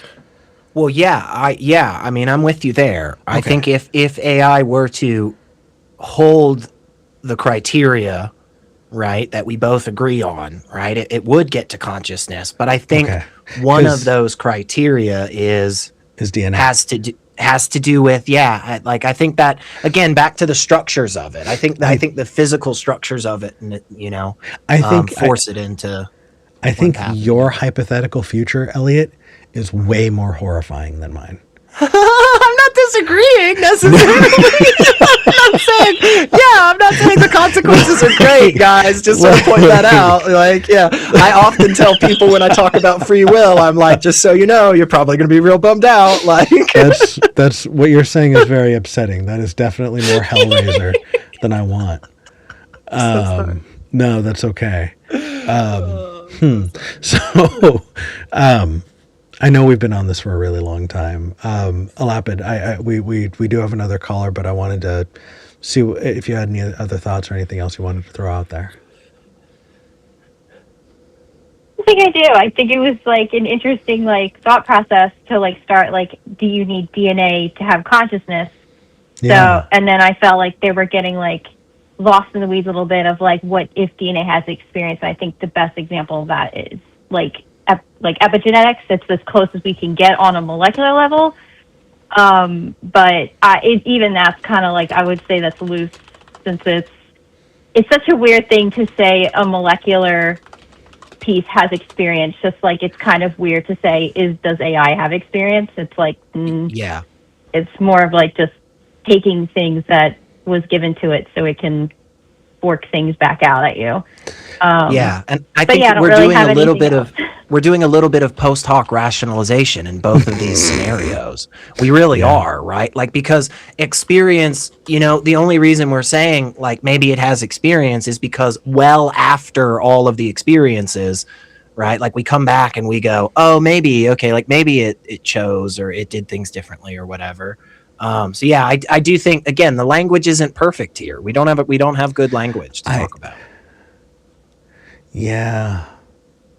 It just I wonder if part of the relationship is that we are so used to being taught, even in bio, we relate DNA to coding a lot, and that's not a perfect analogy, but we do use it often. So it's I think that might be where maybe some of this is getting lost as we're thinking too much of DNA as a direct code when it's not always. It's definitely not. Honestly, that's part of what informed the reason, like the reason why I know anything about like communication theory is because of misunderstandings people have had around DNA and encoding and decoding, right? And DNA can encode information and it decodes information in the replication process, but in nowhere is DNA itself conscious. And so you can have encoding and decoding without consciousness. And so like, where is the conscious, like how do we get there? And that's been a big piece of what I've been thinking about and wrestling with here is how do you determine? Yeah. So I don't know. I think a good way to like research something like this would be like, at what point do we stop making comparisons of DNA to like DNA, like to coding? That would be like a really great way to like start separating the weeds, I think, of it, and start looking at those things and see like the differences in those areas, since we don't always like to use that. But that's my 2 cents. I know you said you have another caller. We do. No, I think that's a very good point, and this might just be an opportunity for those of us out there that are linguophiles to create some new language. Yeah. To help us determine what we're actually talking about when it comes into these spaces. I think it's an opportunity we could have some cool evolution there, whether it's conscious or not. So, Lapid, thank you for calling. Yeah, no problem. I always like talking about bio and obviously in healthcare and all that stuff. So and snakes. I was glad I was able to hopefully help you out if it to help clear anything out if there was any confusion. Definitely. Thank you so much. Y'all have a good day. You too. All right. Thank you. I don't know if we solved our disagreements, but I've had a great time. It's still been lots of fun. I think I want to talk to at least 2 more people. Okay. But man, yeah, like, I don't know. I also want to be clear with anybody who's watching, like my being against AI has different places, right? Like, I'm not bringing up the environmental impact of AI as an ethical bad thing in this conversation. I could. Right. I could absolutely. Yeah, we're not talking about that at the moment. But yeah, this is a very specific. I don't think it's capable of ever being conscious, kind of conversation. And that's I'm kind of in that boat myself. Again, I don't know if I want to stand completely on the never aspect of it, but I do think it is the firmer position to say the likelihood is extremely low, if not impossible, right now. So, I don't know. Yeah, I think that so long as it is structured in this way, where it is doing this whole, tokenizing your language and then reflect, like a conscious thing has needs. It needs to have needs in order to be conscious. Yeah. That has to be an egg in the basket for me. But let's continue and talk to Sean Kelly in Ireland. Sean. Oh, let's see. Sean, you're live on the show. Woo-hoo. Sean? Yep. Hello. Thank you so much for waiting. Yeah. So what did you want to talk about, Sean? I like spreading the good news. I'm sorry? Eating a plant-rich diet. I'm not vegan myself, but I'm trying to be. I eat much less meat than I used to. Okay. And I think it's very good. It could solve a lot of our problems. I totally agree. Environmental, ethical. Yeah. Yeah. Yep. I entirely agree. It's probably like good for our health as well. Good for our health. Climate change, land use, biodiversity loss. I mean, if the whole world just ate less meat, especially ruminants, we'll require much less land, like 50% less land, and all that land will go. So I kind of want to point a couple things out to you, because I agree with you, but I also want to kind of sharpen you a bit on this. Like, could you imagine a world, Sean, where something is better for you but worse for the environment?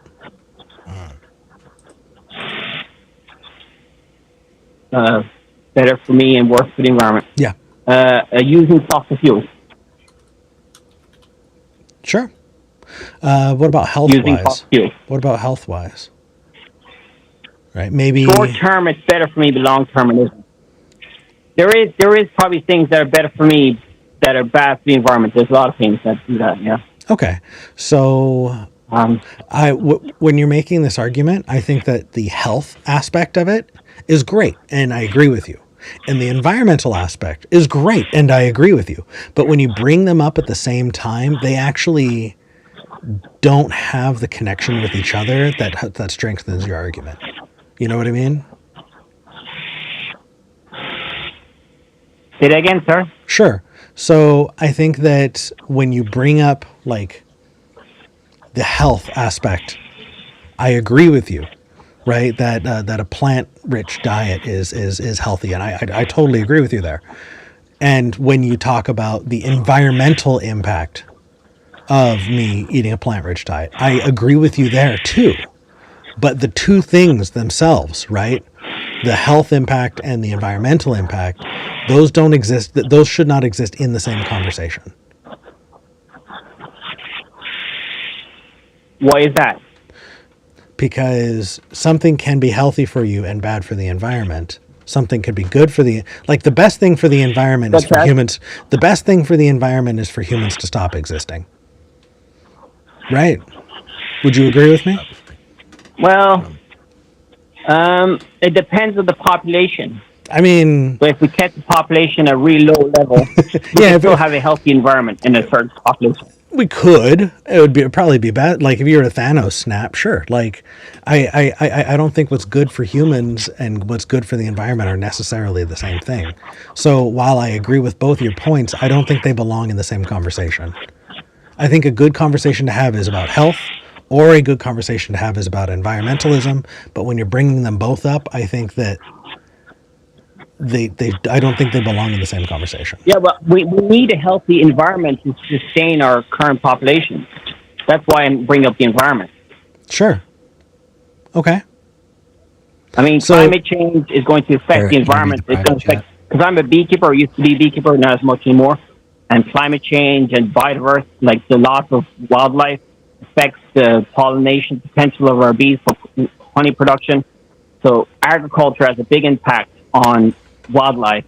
And if you reduce wildlife at a certain number, it has tipping points which can affect other things with people's lives. Mm-hmm. I guess the reason I bring this up is because, well, hold on. Let me let you get to your point. Is there a larger point you're calling in about or wanting to make, or is there something you think that I disagree with you on? Plant-rich diet is probably one of the best solutions for our environmental biodiversity collapse, which affects our survival long term if we don't do anything about it. Because once we lose the insects at a certain tipping point, we won't be able to pollinate a lot of our crops. Or let's say we lose the forest, then we'll become a savanna, and then they'll reduce the oxygen supply to the environment. Or if we collapse the climate at certain tipping points, we'll lose the water, the oxygen production in the ocean, then we'll lose. So there's a lot of tipping points that can happen with climate change, which can affect our survival, which is all part of the environment. Okay. I agree with you. Now what?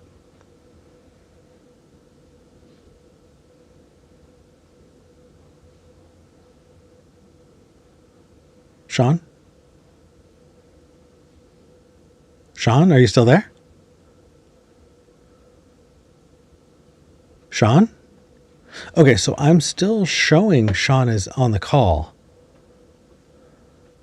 Yeah, my phone turned off there. Oh, I'm glad you're here. Can you hear me Okay, yes. You can hear me? Yes. Awesome. Okay, Phone cool. turned off there. So I agree with you. Now what? I just want to spread the good news that, there's a lot of bad news out there about the environment, and I would like to give them hope by giving them a solution to it. People hope for a solution to all these problems we're facing. Okay, so what is the best way to solve those problems? A fat-rich diet. Hard disagree. Hard disagree. Okay.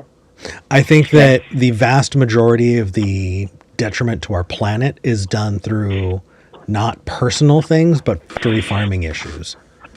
Right? I think that if we voted and we worked Factory on farming. factory farming subsidies, and if we insisted on environmental practices that actually took into account our environment, I think that we would do a whole lot better.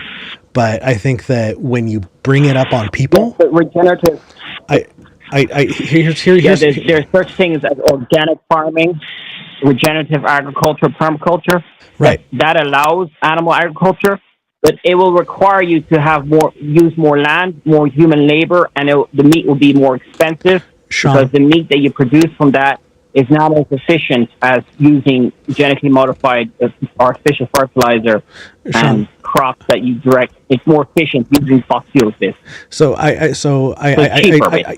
guess the point that I'm trying to make here is, I think you and I both agree that like factory farming practices are pretty fucking evil. Yeah. Yeah. And I think the best thing that those factory farming folks, I think the most effective thing they've done is convince people that it's their fault. They have convinced you that it's your fault and not theirs. Well, I don't Right? I don't give people all the problems that are caused by the elites. No. No, it's also the consumer's responsibility.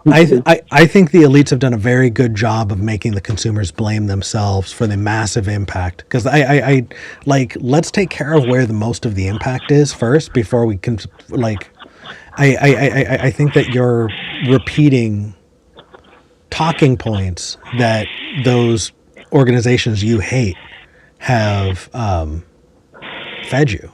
I think that I disagree with you. Do you kind of see why? Well, I'm just saying that if we just ate less meat, the companies would change their No, they wouldn't. practices. No, they and wouldn't. Supply us with the vegan stuff. No, they wouldn't. They would. No, they're going to do whatever's going to make how them, come? because they're going to do whatever's going to make them the most money. And so that I think we need to focus on them doing evil more than we need to focus on trying to guilt trip So people. we have to tax them more, regulate them more. We need to tax them more, Reduce regulate the- them more, reduce the and subsidies. then we need to increase subsidies to healthy food choices. We need to make healthy foods more available to Yeah. poor people. Yeah, and educate more people about healthy diets and other things. Yeah. Yeah. But I don't think maybe we should tax inherently there is something. addictive foods, Hang on the just a second, bad Sean. foods. I don't think eating meat inherently is wrong or necessarily problematic. I can think of a bunch of different scenarios where I think we would all agree that there's nothing wrong with eating, say, this particular meat, right? But I do think the way that we go about that is absolutely problematic. And I agree. I think we should all do more on our personal, individual sides of it to take this into our control as much as possible. But also, it's the fact that they're shoving meat products into everything. Why do chips need to have fucking milk in them? Do they really need milk product? No, of course not. We can make potato chips without that. So Yeah. I don't know, Sean. Yeah. I think, go ahead. All I'm saying is that if you ask the internet the health consequences and also antibiotic resistance, a lot Hold of on. No, viruses Sean. See, here's the problem with you bringing up both. We're talking about the environment. We're not talking about personal health. So you can pick one and stay in the lane, or you can pick both and lose on both. You can pick one and win. You can pick both and lose. No, we can still use both. They both work. I'm No, talking about not at viruses the and same antibiotic time. resistance. Not at the same time, Sean. They don't both win at the same time. How come? Because you understand that environmentally, right? You can have things that are better for the environment and worse for people. And so to say that you increasing both is the best for both isn't true. Well, you could also have better for the environment and better for humans too. Sure, and you can also genetically make animals whose meat are the most healthy things that humans could eat. Right. So do you see what I mean? Like, I understand your goals here, and if you want to make an ethical argument for like human well-being and human, like, we can do that, and human health, yes, we can do that. And if you want to make an argument about environmental impact, wonderful, you can do that. But when you bring up both, what it sounds like is, oh, I'm losing here, so I'm going to switch over to this other place so I don't need to answer questions. It makes you sound weaker as an argumentarian. I want to strengthen you by giving you good, I'm trying to give you good advice so you can win future arguments. And you do that by sticking to one, because when you swap to the other, it makes you sound weak.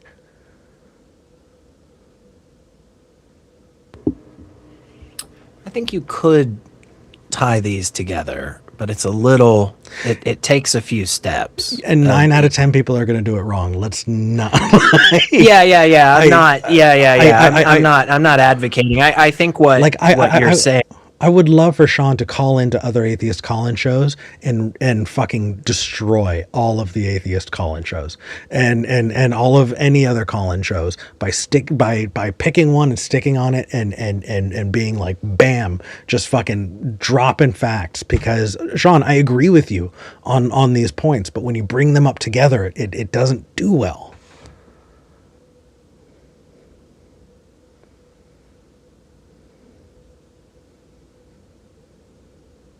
Phone might have fallen asleep again, Sean.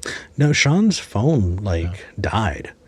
Well, yeah. So I think it might be a technical issue. Oh. I know. Sorry. Yeah, it always shuts off. I was right. Okay, cool. It always shuts off. I totally understood. Sleeping mode. I got you, brother. Are you on your phone? Yes. My phone does the same thing. It auto locks, and when it locks, it cuts off the microphone. So I get it. Well, I'm just saying that hypothetically, if our if carnivore diet was the healthiest we could do, we would still require more land to supply that meat, and it would probably reduce a lot of wildlife, and it wouldn't be able to sustain the current population we have. Let's say we were all carnivore, like 11 billion people were carnivore. 9 billion people were carnivore, or 8. You would use way more land than we currently have. So basically, wildlife would be much more reduced if everybody was carnivore right now. I think that maybe my mindset is just influenced by the way I understand recycling. I've learned that recycling is not as good for the environment as I thought it was. Because a lot of things can't be recycled. No, recycling is good. Yeah. There are a lot of things that I thought were recyclable that aren't. And most recycling places actually wind up. Yeah, exactly. A lot of recycling places end up burning or dumping what I send to recycling anyway. Recycling is not as useful for the environment. What I was saying there about a carnivore diet and what is land use and all that. What is truly useful is not recycling. It's to buy things that I can reuse. It's to not throw so much stuff away. So you're saying we should eat less meat? And so that's the thing. Well, that's do you think if I bought cloth bags and took them to the grocery store so I never got another plastic bag with groceries again, that I would make the environment better? Yes. I think that if I got a factory that was polluting my environment to shut down, I think it would do a whole lot more, don't you? But it's better for everybody to do small things than if it's just one person doing like the big thing. If everybody just did loads of small stuff, it's better than... No, Sean. Sean, I'd rather have like loads of people doing... Sean, some of these companies are so big, doing so much polluting, that I think that if you were to shut down one of them, that'd be equivalent to all of us stopping eating meat. Let's take care of where the real problem is if you're concerned about the environment. The real problem is pollution by mega conglomerates.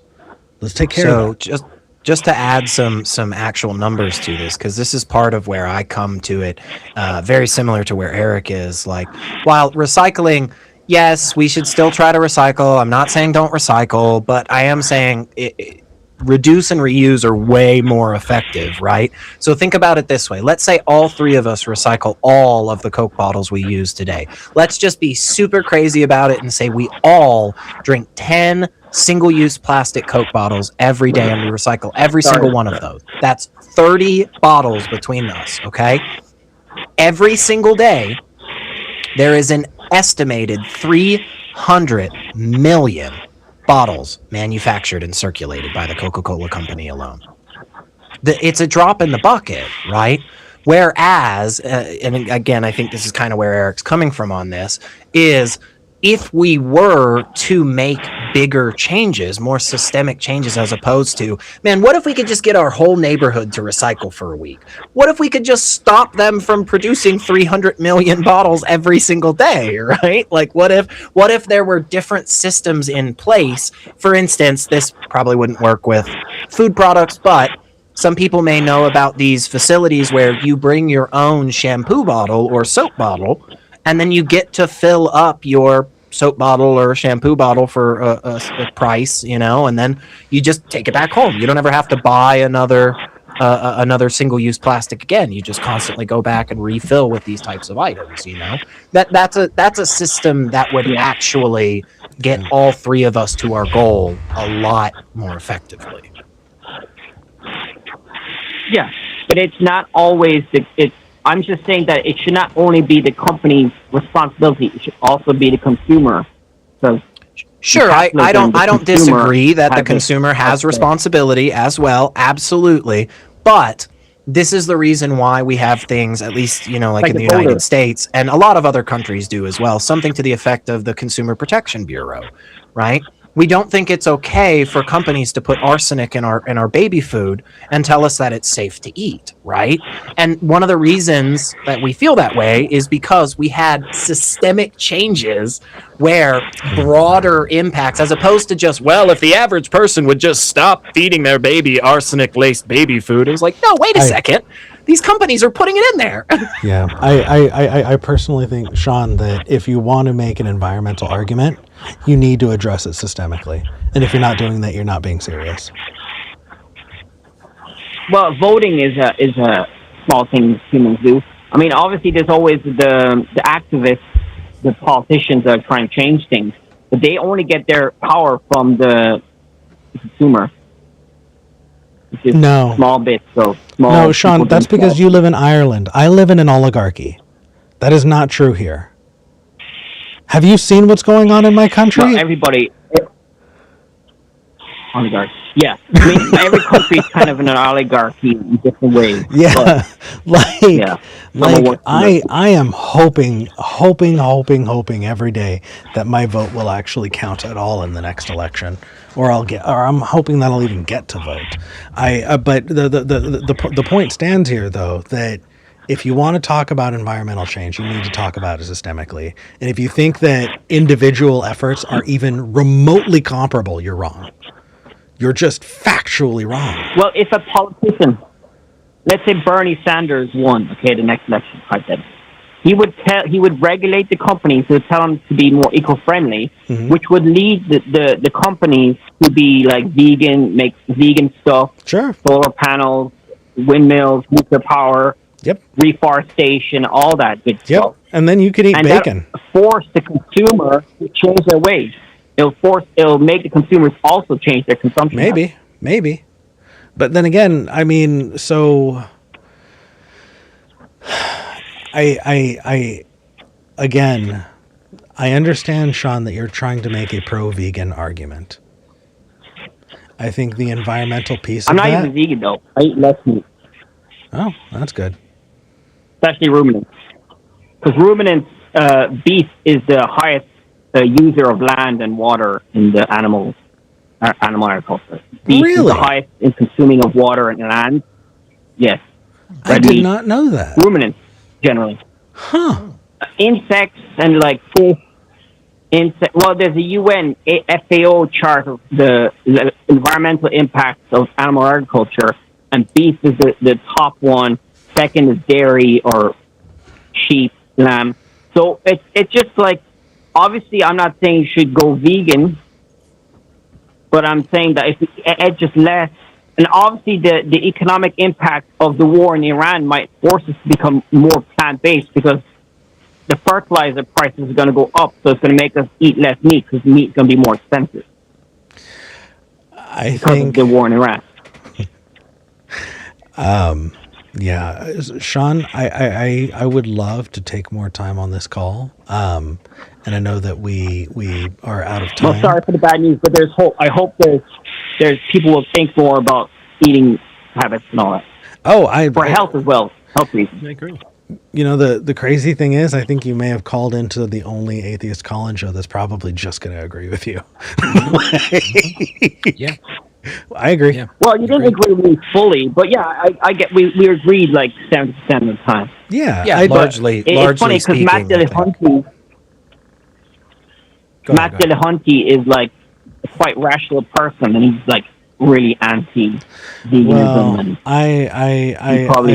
I don't want to speak to that because that's not on this show, and I don't want to start drama between people like that. So you are welcome to call in though, Sean. No, but I agree with most of what he stands for, Matt Dillahunty. He's a good man, but I'm just saying that Yeah. I think that the vegan issue or the plant or the reducing of animal, it's also an ethical issue and well, and each of those anyway. each of But those it stands deserves for- each of those deserves its own individual conversation. Yeah. Yeah. I think there's a philosopher called, there's a famous philosopher called, what's his name? Peter Singer. He's into that stuff. Peter Singer, frustrates me. I've got to tell you, like Peter Singer, Right. I really, really like a lot of what Peter Singer has talked about ethically. And then it turns out that, his mom, before his mom passed away, his mom needed like live-in care. And so he became a live-in caregiver for his mother. And then afterwards, he told people that he Right. deeply regretted the time that he spent caring for his mother in her final years because it could have been spent doing something better. And that feels like somebody who is taking a utilitarian approach to ethics and morality that is not human. That feels disgusting to me. And He so said some other things too that Did he? I didn't know about some of these, and somebody brought them to my attention. There's some anti-trans stuff, it kind of seems, and just some weird, a couple of So, different weird things. It doesn't mean we can't take some of his stuff that's valuable. He does have some stuff that talks about this that's good. So. I think that Peter Singer Right. has I fallen actually into this. don't really know much about him, but he's the big vegan philosopher guy. Yeah, And I haven't really heard much about him. I think I was that, just talking about the ethics side. He's more well, ethics. I think his ethics. So here's my Sean. You're making us go late, damn it! And you're saying things that are making me interested that I want to keep talking to you. How dare you? What are you doing to me, Sean? Thank you very much. No, Sean. So I wanted to say that I like very interesting topics. yeah, Sean. Do you know who Peter Thiel is? Yeah. Yeah. That's the right answer. That's the right way of saying that. So there's an entire type of ethics. It is called effective altruism. Have you heard of effective altruism? No. Effective altruism takes ethical arguments. I'm not that okay with philosophy. No, it's okay. Effective altruism takes ethical arguments and expands them to absurdity to justify awful shit. And I think that Peter Singer and some of the things that he said has been taken in by effective altruists in really weird, not good for people ways. So I think there's a limit that you need to have for those kinds of things. But just for you on your own time, look up effective altruism, and I'd love for you to call back and tell us what you think. Thank you. But let's say hypothetically we have extreme problems. Should we apply extreme solutions to extreme problems? Yes. So if the environmental impacts like climate change are extreme problems, should we do extreme solutions to those, like vegan? I think the extreme solutions need to be systemic. We need extreme systemic solutions. But systemic solutions may inherently fit the definition of extreme by their nature, right? Absolutely. Like if you're completely changing the system, that's a pretty extreme change, I could argue. And of course, we all mean, 90s sunglasses and skateboards extreme. We're not, Radical. Sean, thank you for calling. I want to hear from you again, okay? All right, I think he left. I want to take one more person who we may or may not be able to get, because it is our call screener. Our call screener is Keena. And our call screener, Keena. Hi, Keena. Hello. Hi. You're Hello? live on the show. I'm live on the show? You're live on the show. How did this happen? Well, I saw you in the live chat saying, I wish I could call in, but I'm too busy call screening. Oh. Okay. Yeah, you fucked up. I fucked up. So Okay. as our last, We're doing this live then. we're doing it live, Keena. You wanted to talk, and I wanted you to get the opportunity to talk to us. So, what is on your mind? What have we said that has upset you so? So I feel like a lot of the conversations around AI earlier were kind of muddled because you used. So the tech feudalists want us to call LLMs AI because the tech feudalists want us to think of LLMs as being AI, but they're kind of not, because as you said, LLMs, that is, to be clear, large language models, they don't really think in any meaningful way. They just associate tokens, right? So it's not really intelligence, so we can't really call it artificial intelligence. Can I ask you for a favor really quick? A lot of... Really quick? Yeah. I just want to make sure. Pronouns. Is it Caesar? See here, she, her. It doesn't really matter. See here. Okay. I see here is perfect. I just wanted to make sure. And where should I put that you're calling from? Washington. Cool. Okay. Now I can fully pay attention. Thank you. Okay. So I think a lot of what you were saying is true for large language models specifically. Mm-hmm. They're just not true for all hypothetical artificial intelligence that could come into existence. Mm-hmm. And I think because of LLL, large language models taking up so much of the oxygen that artificial intelligence had, actual artificial intelligence research is so far behind where it could have been that, like, I think looking at where we are right now with our AI isn't necessarily going to inform you too much about what AI could do in the future, simply because I don't want to call it a dying field, but it's certainly an underserved field. Well, so tell me more about that, because I actually don't know. Yeah. Yeah. Well, it's just one of those things where, like, so part of it's the difference between general intelligence and specialized intelligence, right? In terms of specialized intelligence, we have AI all the time. Like, there are specialized programs, right, that are allowing us to talk to each other right now, and those things have all kinds of routines in them to, in a sense, understand what is going on and act accordingly. And I, for one, don't see any meaningful difference between that and, like, my ability to walk across the room, right? They're both... So I do. Yeah, I do. I can build a car and drive that car, and that doesn't mean that my car is intelligent in driving. I can make a program that can do a thing, and the program can do the thing, and that doesn't mean it has any intelligence at all. It just means that I built a thing and it does the thing. Like, I can build a wheel and roll it, and that doesn't mean the wheel is intelligent in rolling. But you in walking are intelligent, right? Right. So I think I do think we need to clarify when we say intelligence here. there's a difference between general intelligence and specialized intelligence. Okay. Right? When you hear artificial general intelligence, then we're talking about things that can think and make decisions on their own, and they can grow and they can learn and are basically a person, right?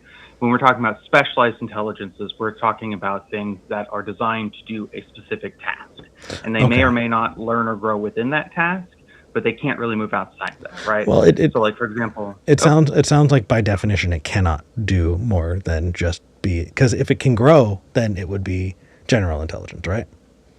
yes. Correct. So by specialized intelligence is only specialized intelligence if it cannot grow. Correct. Okay, just making And sure. so to be clear, like it's very difficult to have a general intelligence without specialized intelligence components, right? So like my ability to hear is dependent on parts of my brain that do not have general intelligence.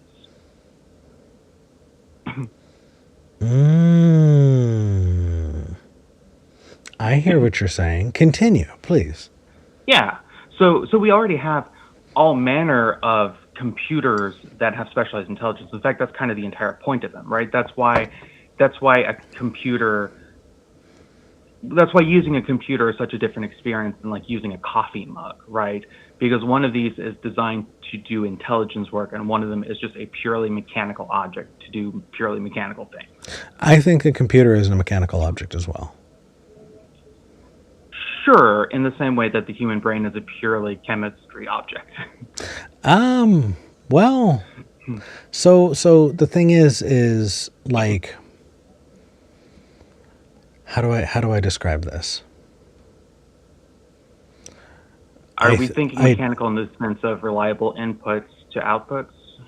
No, what I'm thinking of is, does your sense of smell impact your perception of the world when you combine it with your sense of sight? Yeah, I there are think plenty so. of conditions Do in you, which one informs the other. sure. But that said, to be clear, my smell does not know what my sight is doing. That gestalt is happening in the general intelligence portions of my brain. Well, I think that your smell doesn't know anything. This is true. Your brain is taking in that data and building a model of the world that is informed by that information, right? And then you're running it through the filter of your wants and needs and experiences as a person. And then you are acting in the world with all of that information, correct? Yes. If an AI could do that, I would say it is conscious.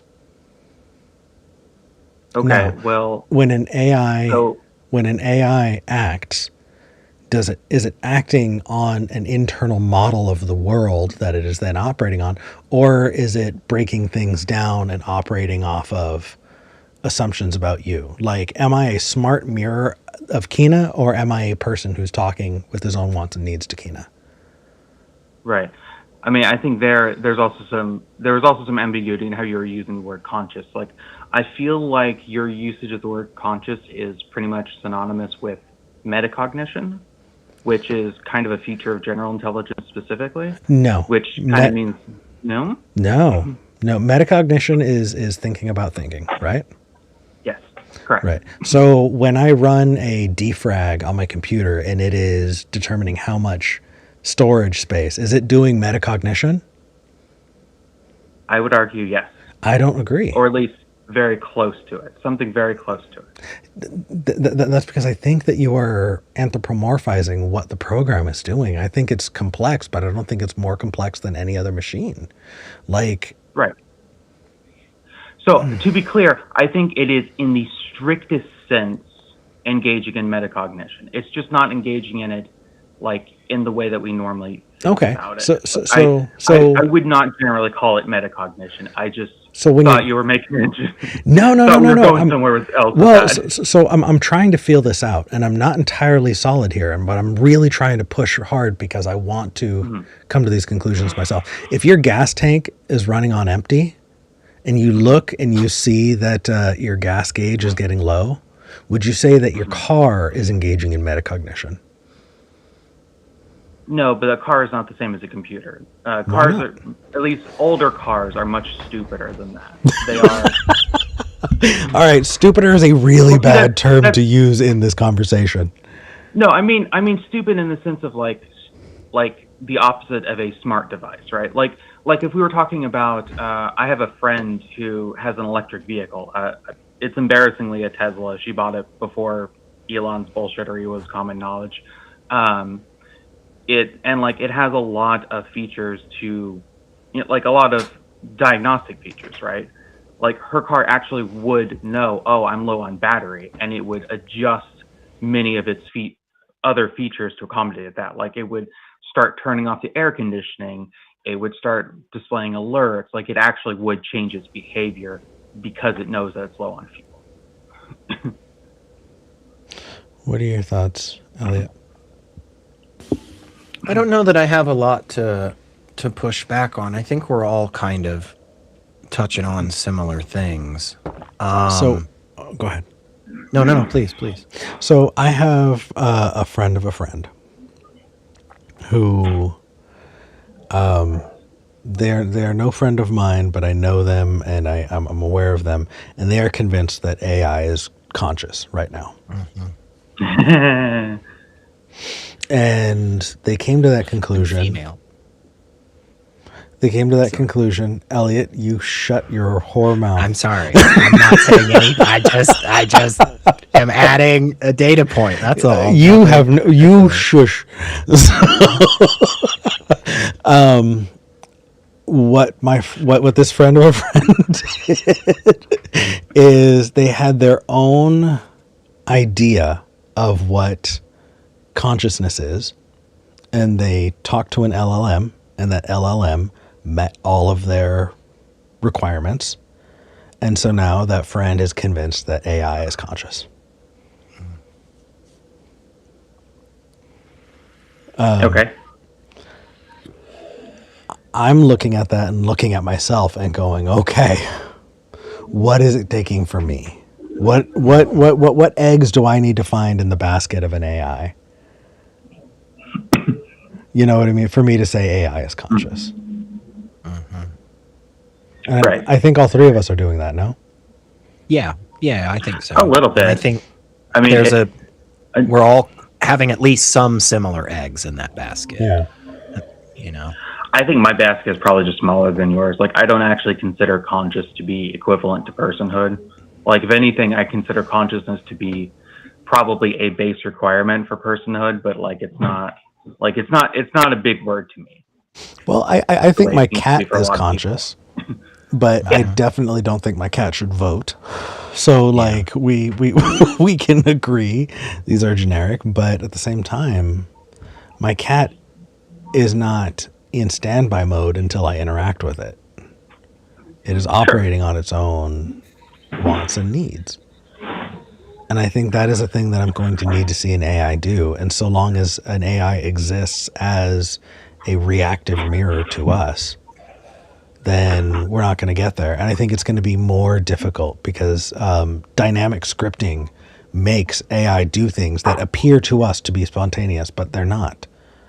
And so we need to look, instead of at saying, hey, I'm just going to talk to an LLM to determine whether or not it's conscious, we need to look at the structure of how AI is created and make our determinations about what consciousness is based on whether or not that structure meets the needs that we decide, not whether or not it's just going to get sufficiently, like I said before, a baby can cry for its mother's milk, and an AI can cry out for milk but never actually experience thirst, right? Like, that's kind of where I'm at on that. Right. And like, I don't know, like, qualia is also its whole thing I don't want to get into necessarily, but like, the reason I don't consider LLMs to be AI is because I know how the sausage is made, and there is no possibility of an LLM becoming conscious meaningfully, in my opinion. So like, that, we agree on that entirely. Like, I think AI is possible, not with LLMs. Do you think that if we built an LLM, if we built a Dyson sphere just to power, Elon Musk's wet dreams and created the Uber Grok, that could fill the universe, and it was an LLM, would it be conscious, or would it make a very, very convincing approximation of consciousness? I think it would make a very, very convincing approximation of consciousness. Agreed. Yeah, I'm in the same boat too. Yeah, I'm not sure that I can get to that space of saying that there is AI that could become conscious. And I think that kind of comes back to, again, what you were just talking about, Eric, which is the structures of it. Right. And again, that's where I think there's something about the physical nature and makeup and abilities of DNA that plays in there. Well, that's arbitrary. Well, it's not though, because I'm sorry to that's that's a big one for Elliot, and we can keep on that one. Honestly, the weird offshoot of that for me and my piece of it is that I could imagine if we structurally started from the ground up and met the criteria that I have for consciousness, I think we could artificially create actual consciousness, and I think that would be the most unethical thing that we could do. And that leads to antinatalism in a really funny way, But like, I think it'd be deeply unethical for us to do it. But I'm wondering for both of you if you could give an example of if you think that AI could reach consciousness in some capacity. I'm wondering if you could give an example of what that might look like that doesn't involve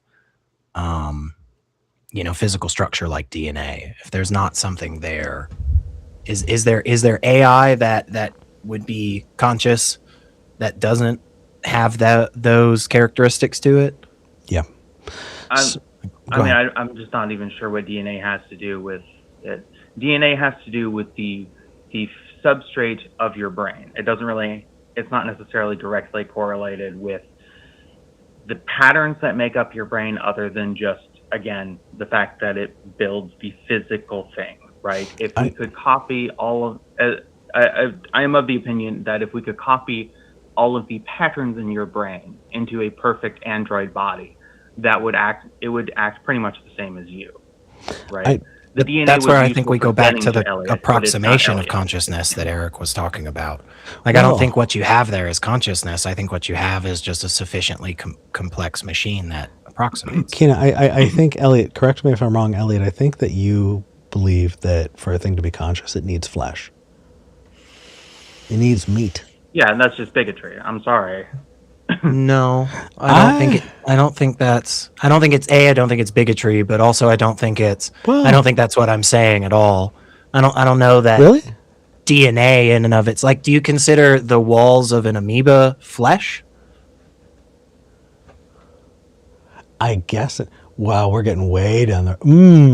Yeah, that's what I'm talking about. Yeah. Is that the single-celled organisms still have this physical structure that has these various things that you're talking about, these other eggs in your basket. That it's the inherent part of life, right? Is this physical structure? So as we continue to advance that and see that, change and evolve, that's where we get things that squarely fall into conscious. I think you make me want to rewatch Event Horizon. I don't think I've ever seen it. No? And I think we have very different eggs in our basket. Yeah, but I think we're going to have to move on to the after show. So, Okay. Keena, I'll see you there, okay? Okay, very much. Yeah. Hey, See you in a bit. Keena, Uh-huh. I love when you call me out. Always do that. Always do will that. do. Always do that. All right. Bye. Thanks for taking my call. Yeah, man. 1997 with Lawrence Fishburne. Let's see. Check this out. Oh, dude, we should watch it together. We should watch it together. Get some popcorn and have a drink. That'd be amazing. No, so the cast is incredible. You made me think of what's his name, the artist who designed Alien in Aliens. Oh shit! I won't be able to pull that off. Right? He made a book of art. I think it was called the Necronomicon. He also designed. Is it H.R. Geiger? H.R. Geiger, right? There's this kind of Geiger, fleshy, futuristic kind of thing that your definition of intelligence feels like it can live in, and it's very body horror. Yeah, again, I'm not saying that the resulting understanding of this isn't necessarily unpleasant. No, right? no. Yeah, I'm not taking a stance on that. Yeah. It very well may be. Like you know? Fallout, that kind of Yeah. human flesh computer thing. Yeah. Well, I will just say, to point back to an example you gave earlier, which I'd still love an example that doesn't involve some, biotic component to it already, to get us to consciousness. The example you gave earlier was we take a sufficiently advanced computer and we essentially stick it in a human body. Yeah. And in that capacity, then I agree with you that it has consciousness, but I think the reason I agree with you is because you've moved over to my side and said, well, it's biotic material. Right. Well, the biotic material feels like a word that we still should workshop, but I prefer it to DNA. Okay, fair enough.